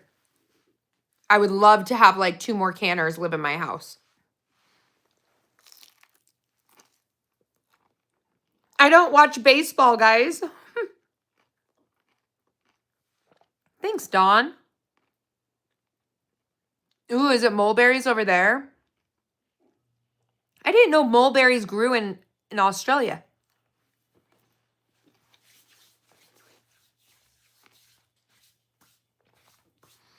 I'm trying to get more comfortable just like flipping on a camera or recording. I use my taxes to do different sections. Ooh, okay, that's smart. I think I'm going to film the whole water drilling process and then try to write it off on my taxes.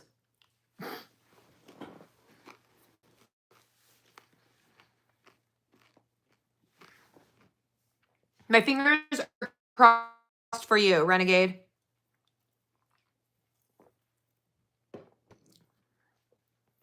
Two boo. Hunt's canceled.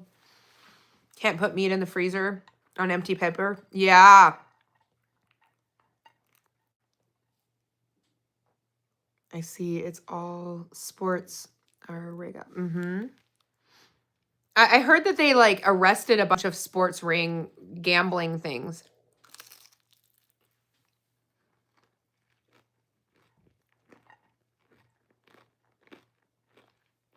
Yeah, I was wondering, do you have a council? Like, how do you do you guys have a council? Do you guys vote?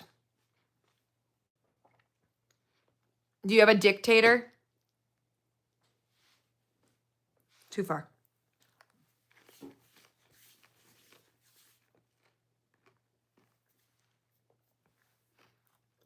You have 60 to work on? Oh, geez. On loofahs? Oh, man. I am eating my dinner really quick. I'm so sorry, guys.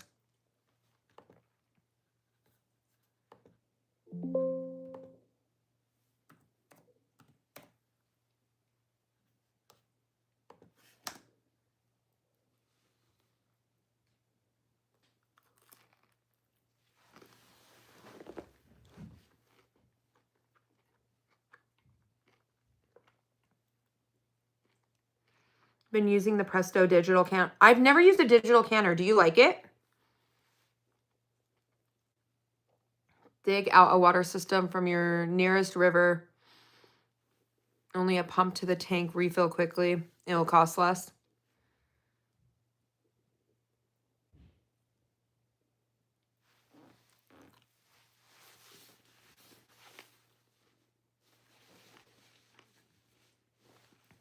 You love it. You can walk away. I'm just over here like chomping down. I'm just eating dinner.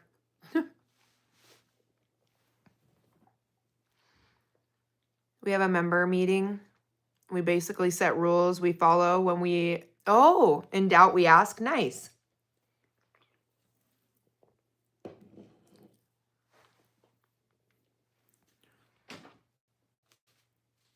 I am going to be doing, so is this Walmart video that's coming out about your tour regional Walmart, or are you going to do focus on the, I'm going to try to get information overseas, but I am definitely going to be like deep diving it. And honestly, we have to take in the realistics of if they shut down their doors, this gives the green light for other places to shut down their stores. Also, what do we do about the whole situation of people saying, I don't have food, I'm going to come raid you? I've had a lot of those comments recently, and that's something we have to take very serious with this. One of the reasons why I'm like, I want everybody to be a prepper, because I don't want situations like this. You cut people off of food, people start making really questionable decisions, unfortunately.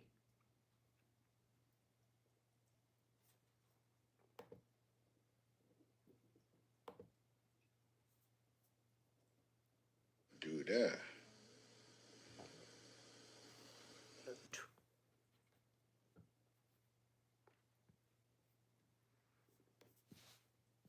I'm going to hiccup. I'm so sorry.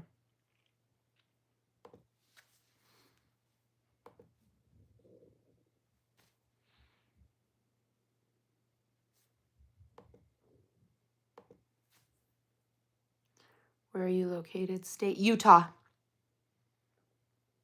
I'm in Utah. We could create a way bigger.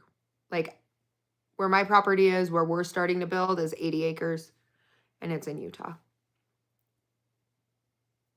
Kim loves her Presto. I've never done an electronic. I kind of get really freaked out.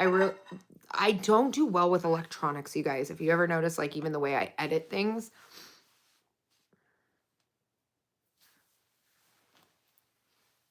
I'm going to try to go back through.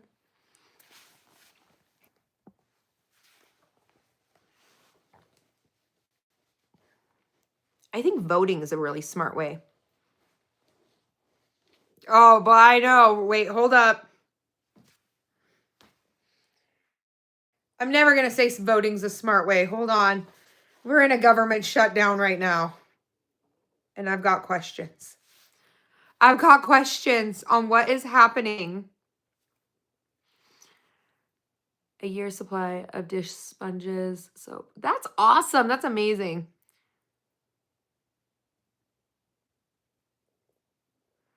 We have a few drones, none that we have fallen in love with. We have one that's a night vision one. It's all right. It's all right. It's not the best, but we are starting to look more into it. My husband's actually getting into drones. But she picked up on the Presto one. Okay, maybe I'm going to have to try it. Could you imagine if I could have 3 canners going in the same kitchen? That would make life so much easier. It would be so much easier.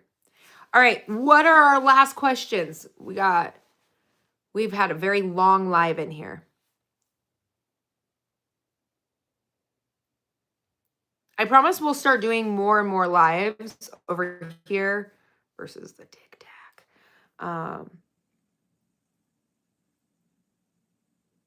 We have 70 acres. Definitely would like to exchange ideas. I would love for that. I definitely want to see what you've done. You can email me.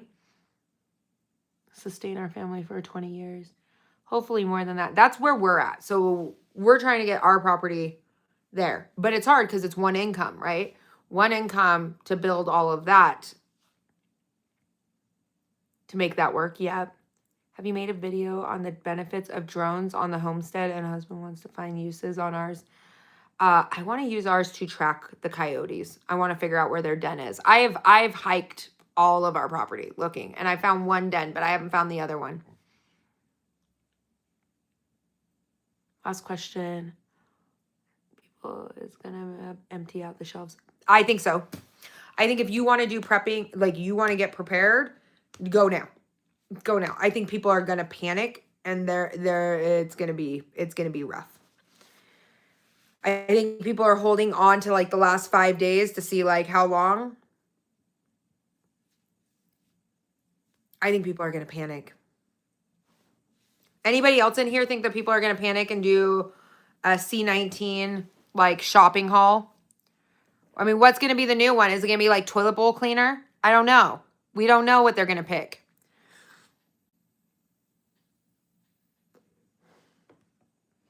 They were tiny and adorable. Oh, I love that.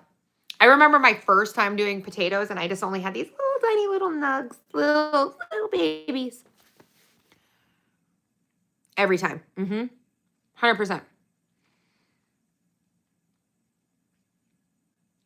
100%.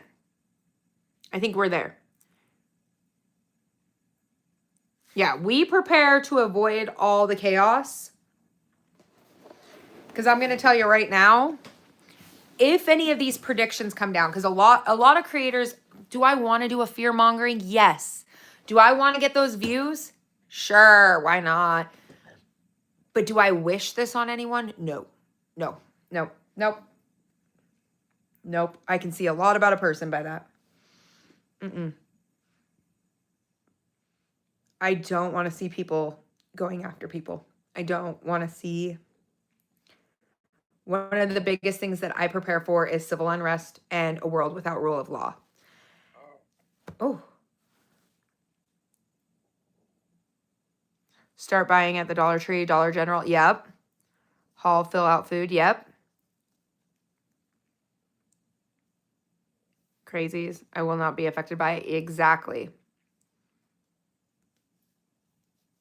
Well, that's like one of the reasons why, like, making sure, because if what they're predicting does happen, that's going to be a whole game changer for everybody else.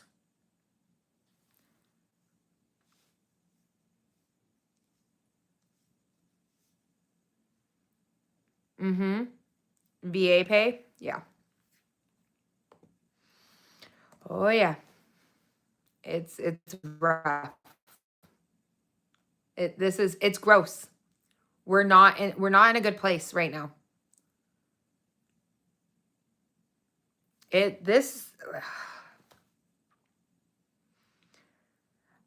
I say this here and you guys aren't going to try to slaughter me on the internet? There's 50 of you guys. How incredibly selfish this shutdown is. Don't try to talk to me about insurances or healthcare. Like don't try to do that. Don't try to do that. I joined the service at 17 years old. You want free healthcare? It's there. But the way I look at it is when you vote for something, right? The highest amount of votes win. I told you, I've been liberal, I've been conservative. I have filmed while on TikTok Live all the Senate revotes.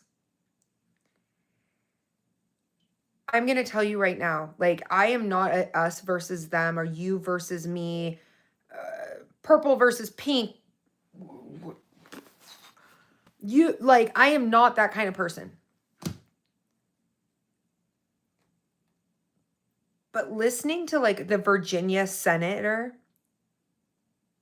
talk about tweets in Belgium for 25 minutes instead of opening the government, he doesn't care. He doesn't care. These people are so separated off of basic human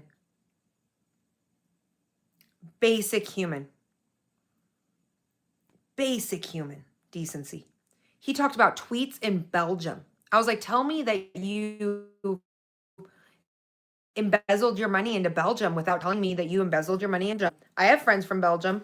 That's a lot of places that a lot of people like to hide some money.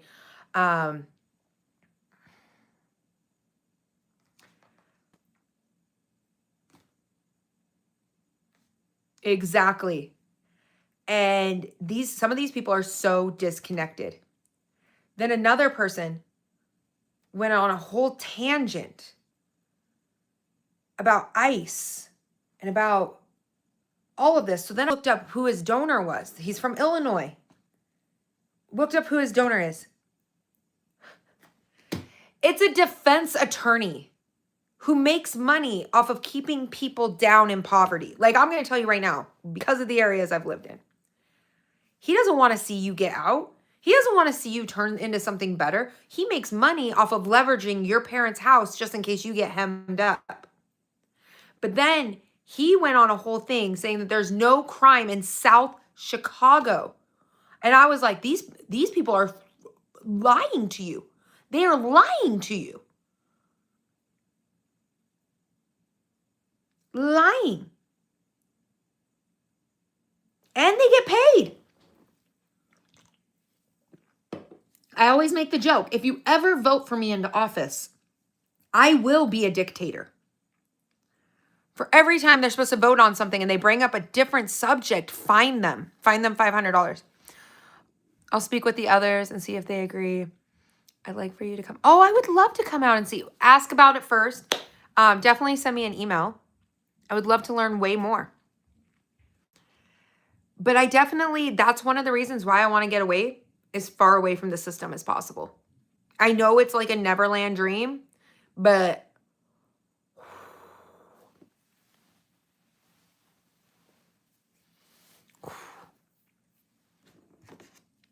I think they need to be locked in a room until they can learn to get along.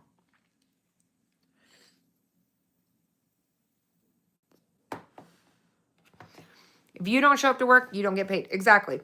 I don't show up to work, I don't get paid. If I ever come to Australia, we'll definitely hang out. But I'm telling you right now, like, I've never thought of myself of more leaning one direction or another. But the moment I saw that, I was like, I can't. Like, I can't. They are literally taking human beings hostage. They are. They are taking people hostage.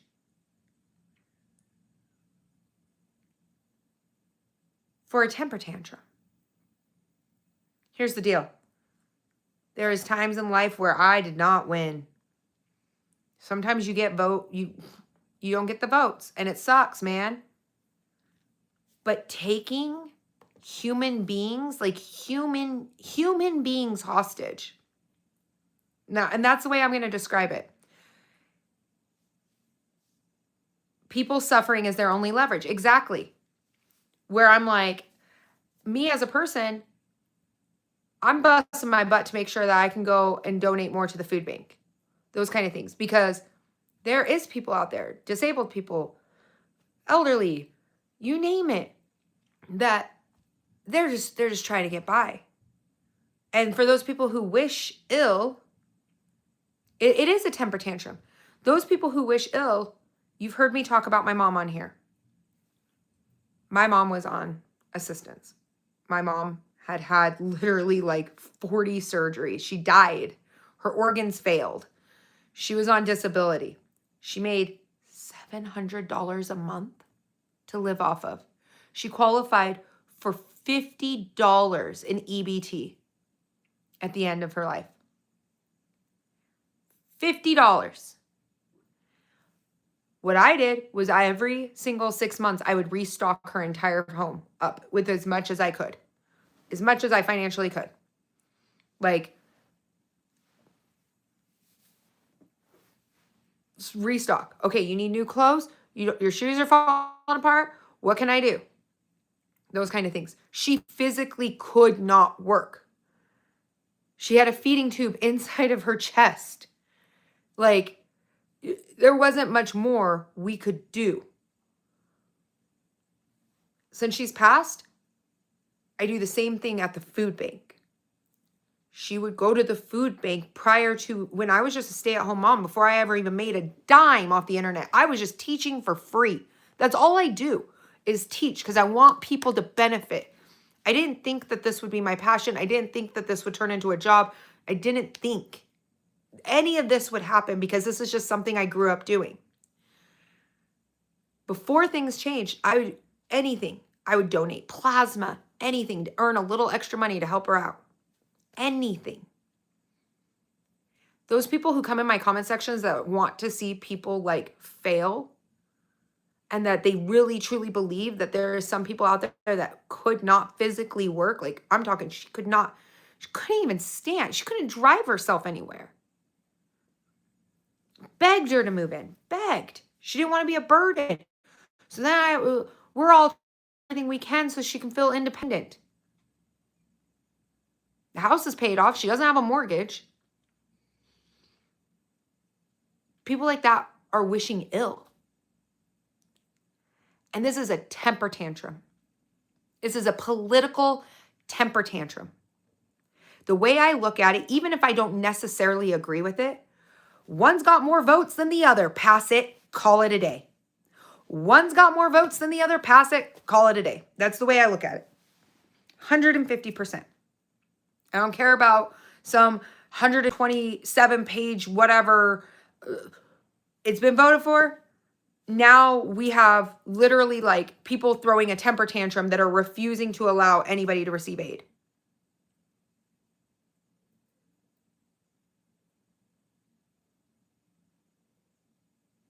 Formula costs. They've raised those.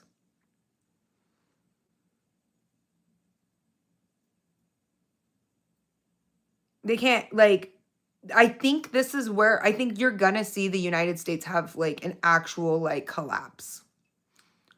This is pretty bad. This is giving me let them eat cake, which I've said before.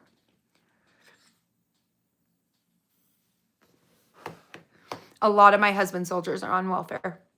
A lot of them. A lot of E1s through E3s. Their pay cannot. That's what I'm saying is like when people are like, they're mooching off. I'm like, that kid deployed twice for your country. Shut up. Leave them alone. They can't even afford formula. But people don't realize that. They don't have any recollection. They have no idea. The only way our senators or any government leaders, let alone worldwide government leaders, would understand is give them the pay of an E1 and then tell them to make it work. I'm pretty empathetic on that.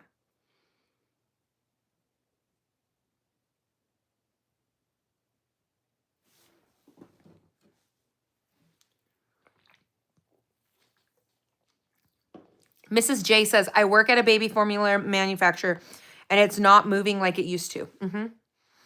During the formula shortage, I had an entire chest piece left over with breast milk and I donated it. Like I was like, there's babies out there. Like this is not okay. And those moms were like, I was like, I know it's older, but it's been frozen. It's never been unthawed. You can smell it. You were like, we can unthaw one. You can smell it. And they were like, no, we'll take it. Like it was desperate. We need a video review on that bag. This one right here. Oh, there's going to be one. I've been really playing around. So I test all the products. So anything that gets ever sent to me, I will not guarantee that I literally make companies agree that I can just give my own personal opinion. I love pushing things to the limit. Like I want to see if it really works. Because they can't pay me for a post. I won't accept payment for a post. But I want to know if it works. If I was feeding my kids, I would donate. But my kids come for, well, yeah, exactly. You gotta do what's best for you and your children.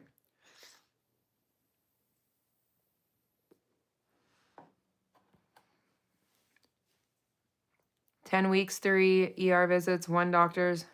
Oh, I'm sorry, Marcia. I'm sorry. That's got to be really hard. That's got to be really, really, really hard. 6 months ago, it was moving. Now, nothing is moving. I guarantee, well, nobody can afford anything. Nobody can afford anything. We are living in some of the most uncertain times of our lives. Like, who in here is like just living the luxury? Not me.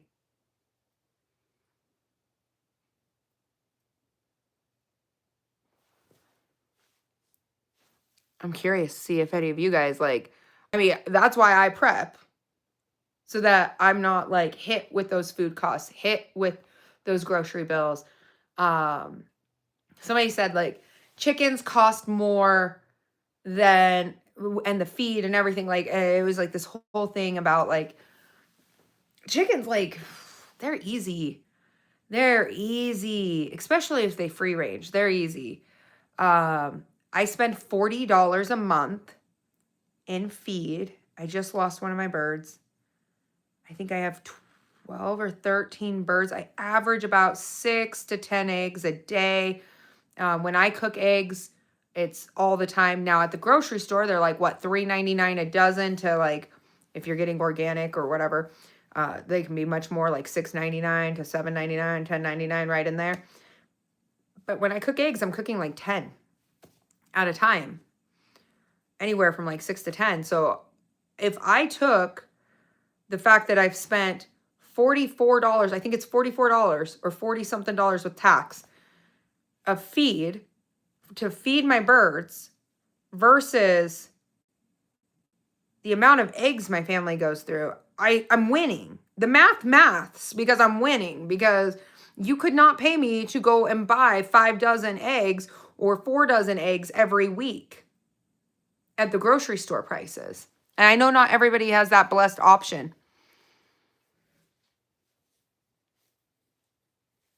$14 for 60 eggs here. Okay. And I think that would only last me like 6 days.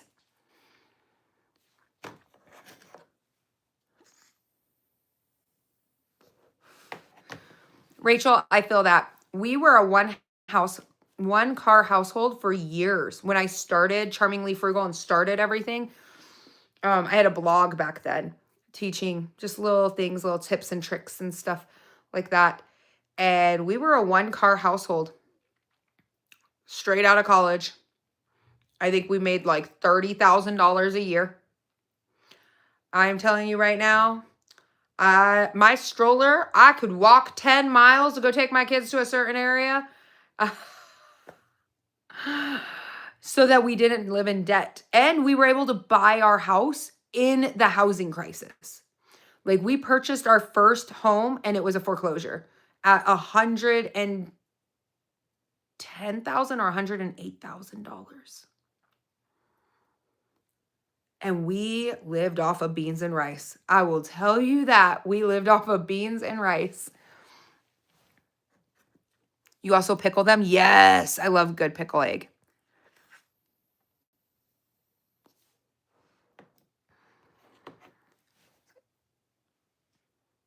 Oh, people got so mad at some of my content recently.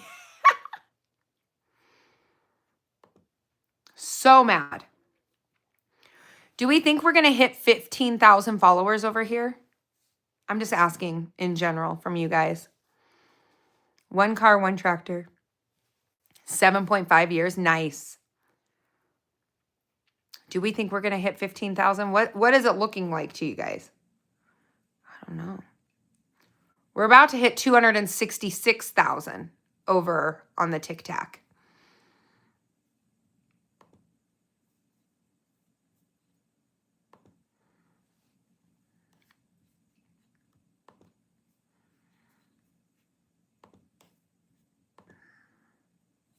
Do we think? Oh, we might.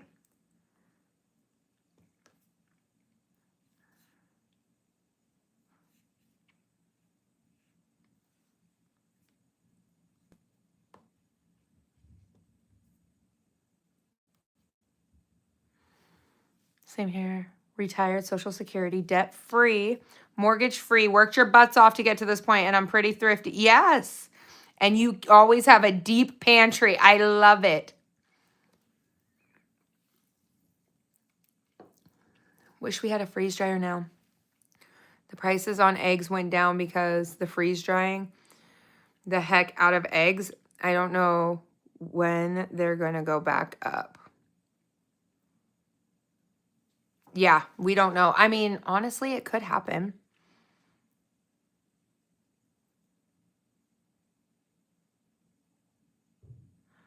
Kim wants to know, what are you so afraid of that you would have to prep? Not trying to be offensive. No offense taken. So, first thing I'm going to ask you, Kim, is do you have a savings account? No offense taken. This is how we bond. Do you have a savings account? For just in case, like a rainy day, like say all of a sudden you can't afford. No, you don't. Okay. Do you have car insurance? Do you have car insurance or health insurance? For just in case.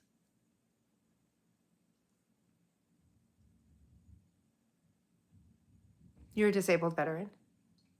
Well, if you're a disabled veteran, you probably have insurance through the VA.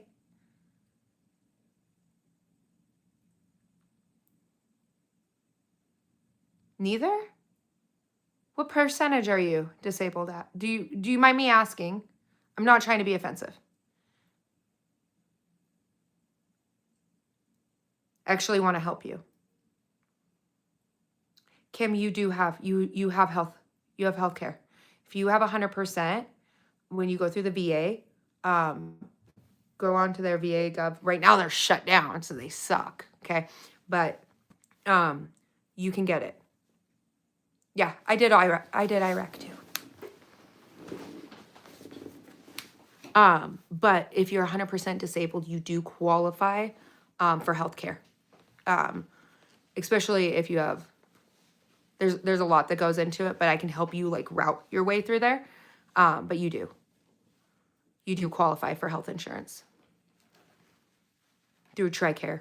through the VA because you're 100% disabled. So if you want help going through there, I would love to help you out with it. That's just in my nature. I really enjoy helping people.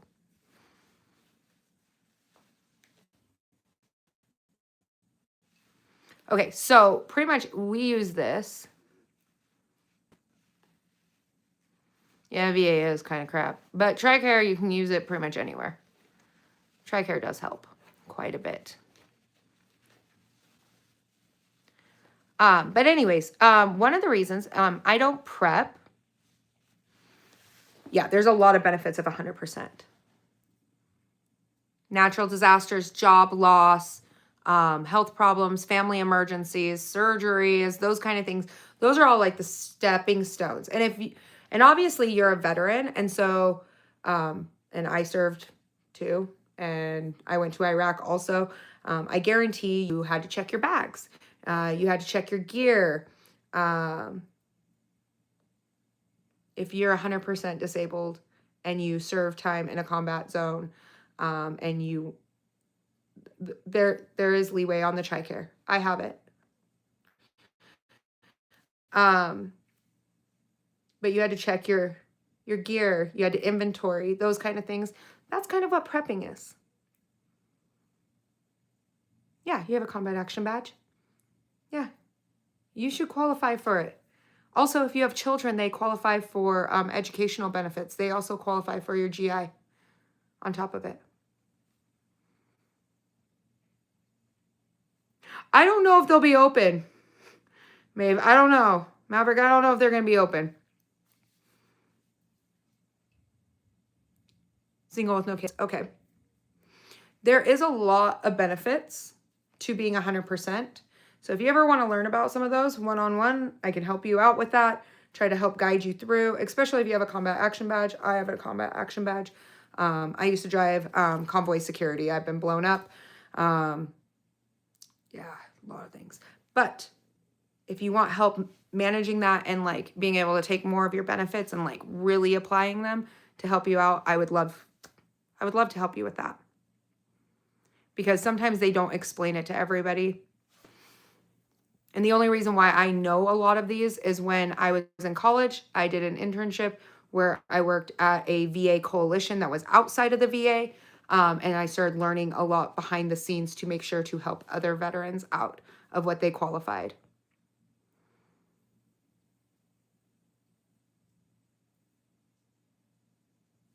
So if you're in Washington, I know some grants that can help you out, different like nonprofits.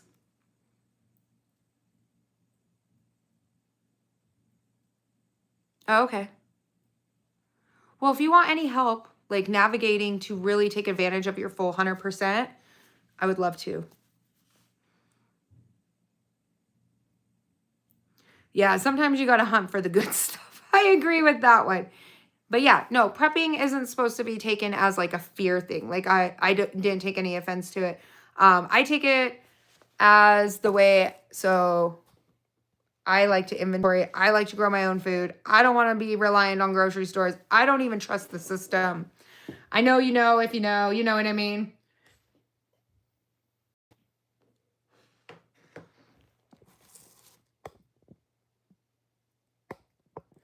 The VA field told me that my VA healthcare does not change.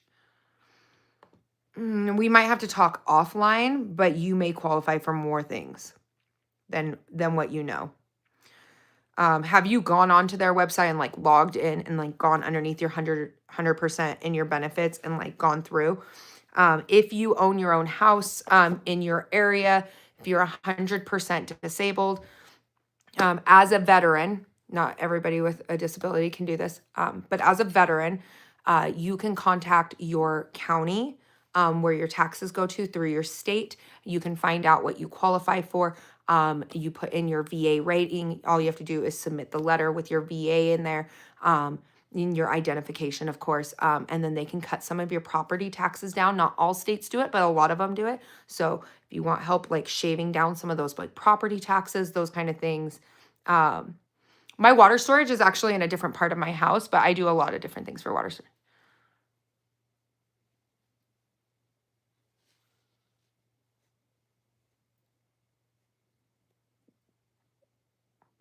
Well, you live at you can do it with your parents' house.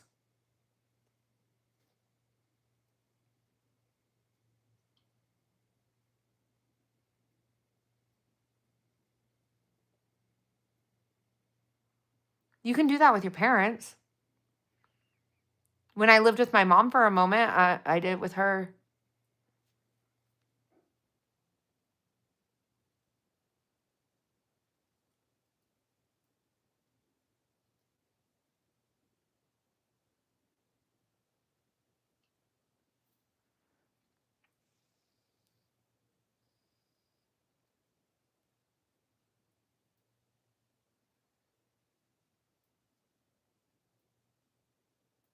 Hmm.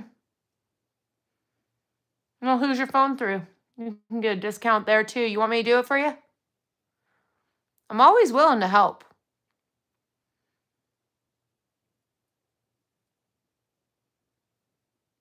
Mm-hmm. That's okay.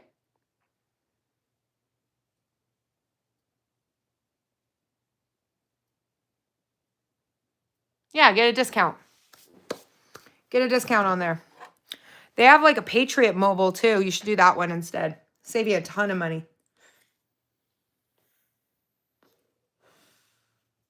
I think Joe Rogan and all them were talking about it.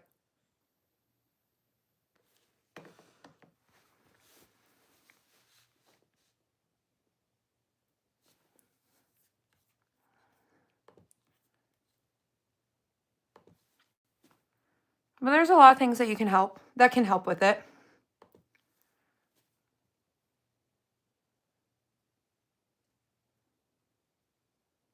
That's nice. That's always nice to get a good check like that.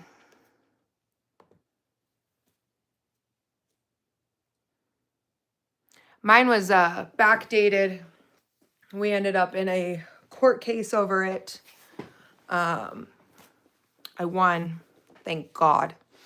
But when I won, it wasn't the money that I looked at. It was they finally put some people's records down and they put their names to what they did. We've had a couple situations. There was leadership that left soldiers behind. That was pretty horrific. That wasn't acceptable. So just finally having clarifying. If a veteran has an emergency, you have a 2-week window to go apply. Yep. You can. You can, Marcia. If a veteran has an emergency, yep, you have a 2-week. Mohawk, would you retract? You didn't have to delete it. You're in safe vibes over here. I'm going to tell you don't have to retract something. Just because you type it. 2020, best and worst time, get back. 10 months, 80%. Forgot about him. Oh, yeah. Wasn't that such a fun time, Renegade? VA healthcare versus healthcare. VA healthcare is federal healthcare system, not traditional insurance plans. That is true. That is true, FAFO. FAFO is my husband, you guys. That one right there. Oh, I bet that was a joy. That was a joy. Yeah, my deployment was not fun. I will say that. I mean, parts of it was. AT&T has an unlimited. Oh, that's amazing. Went and filed a claim and they gave me 70%. So I filed for unemployment because the stress and anxiety keeps me from being able to keep a job. You should file for PTSD. The stress and the anxiety and that already, and you're already at 70, I would say go for it. Go for it. A lot of people, me and my husband, both, all of us that were deployed, we really struggle with humans, which is weird because this is my job, is to be around humans. That's probably why I'm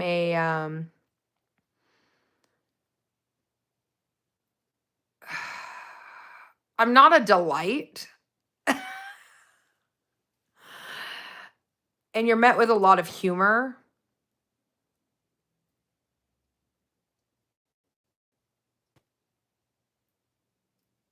Oh, okay.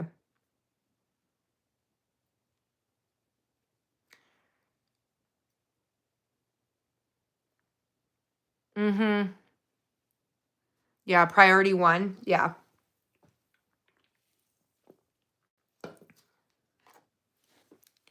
They told him to call the VA and walk in because they were taking calls. Told him to email because of the pandemic. When they wouldn't email, they wouldn't be available. Lesson learned.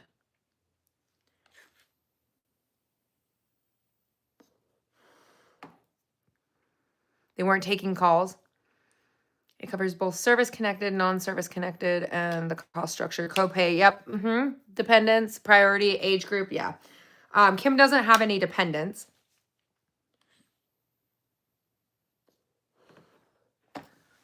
All right, you guys, have a good night. Have a good night, Dawn. Thanks so much for hanging out. I'm actually going to shut this live down, and I hope you guys have a wonderful day. If you need any help or anything like that, make sure to hit me up in the comments. We will have a new video out there tomorrow morning, so I will see you guys later. Have a great night. Thanks for the great chats. If you're coming into the live after it was closed down, you can still leave comments. I do go through all my comments. I do try to reply back to as many people as possible. But I hope everyone has a wonderful night, and I will see you guys later. Have a good night.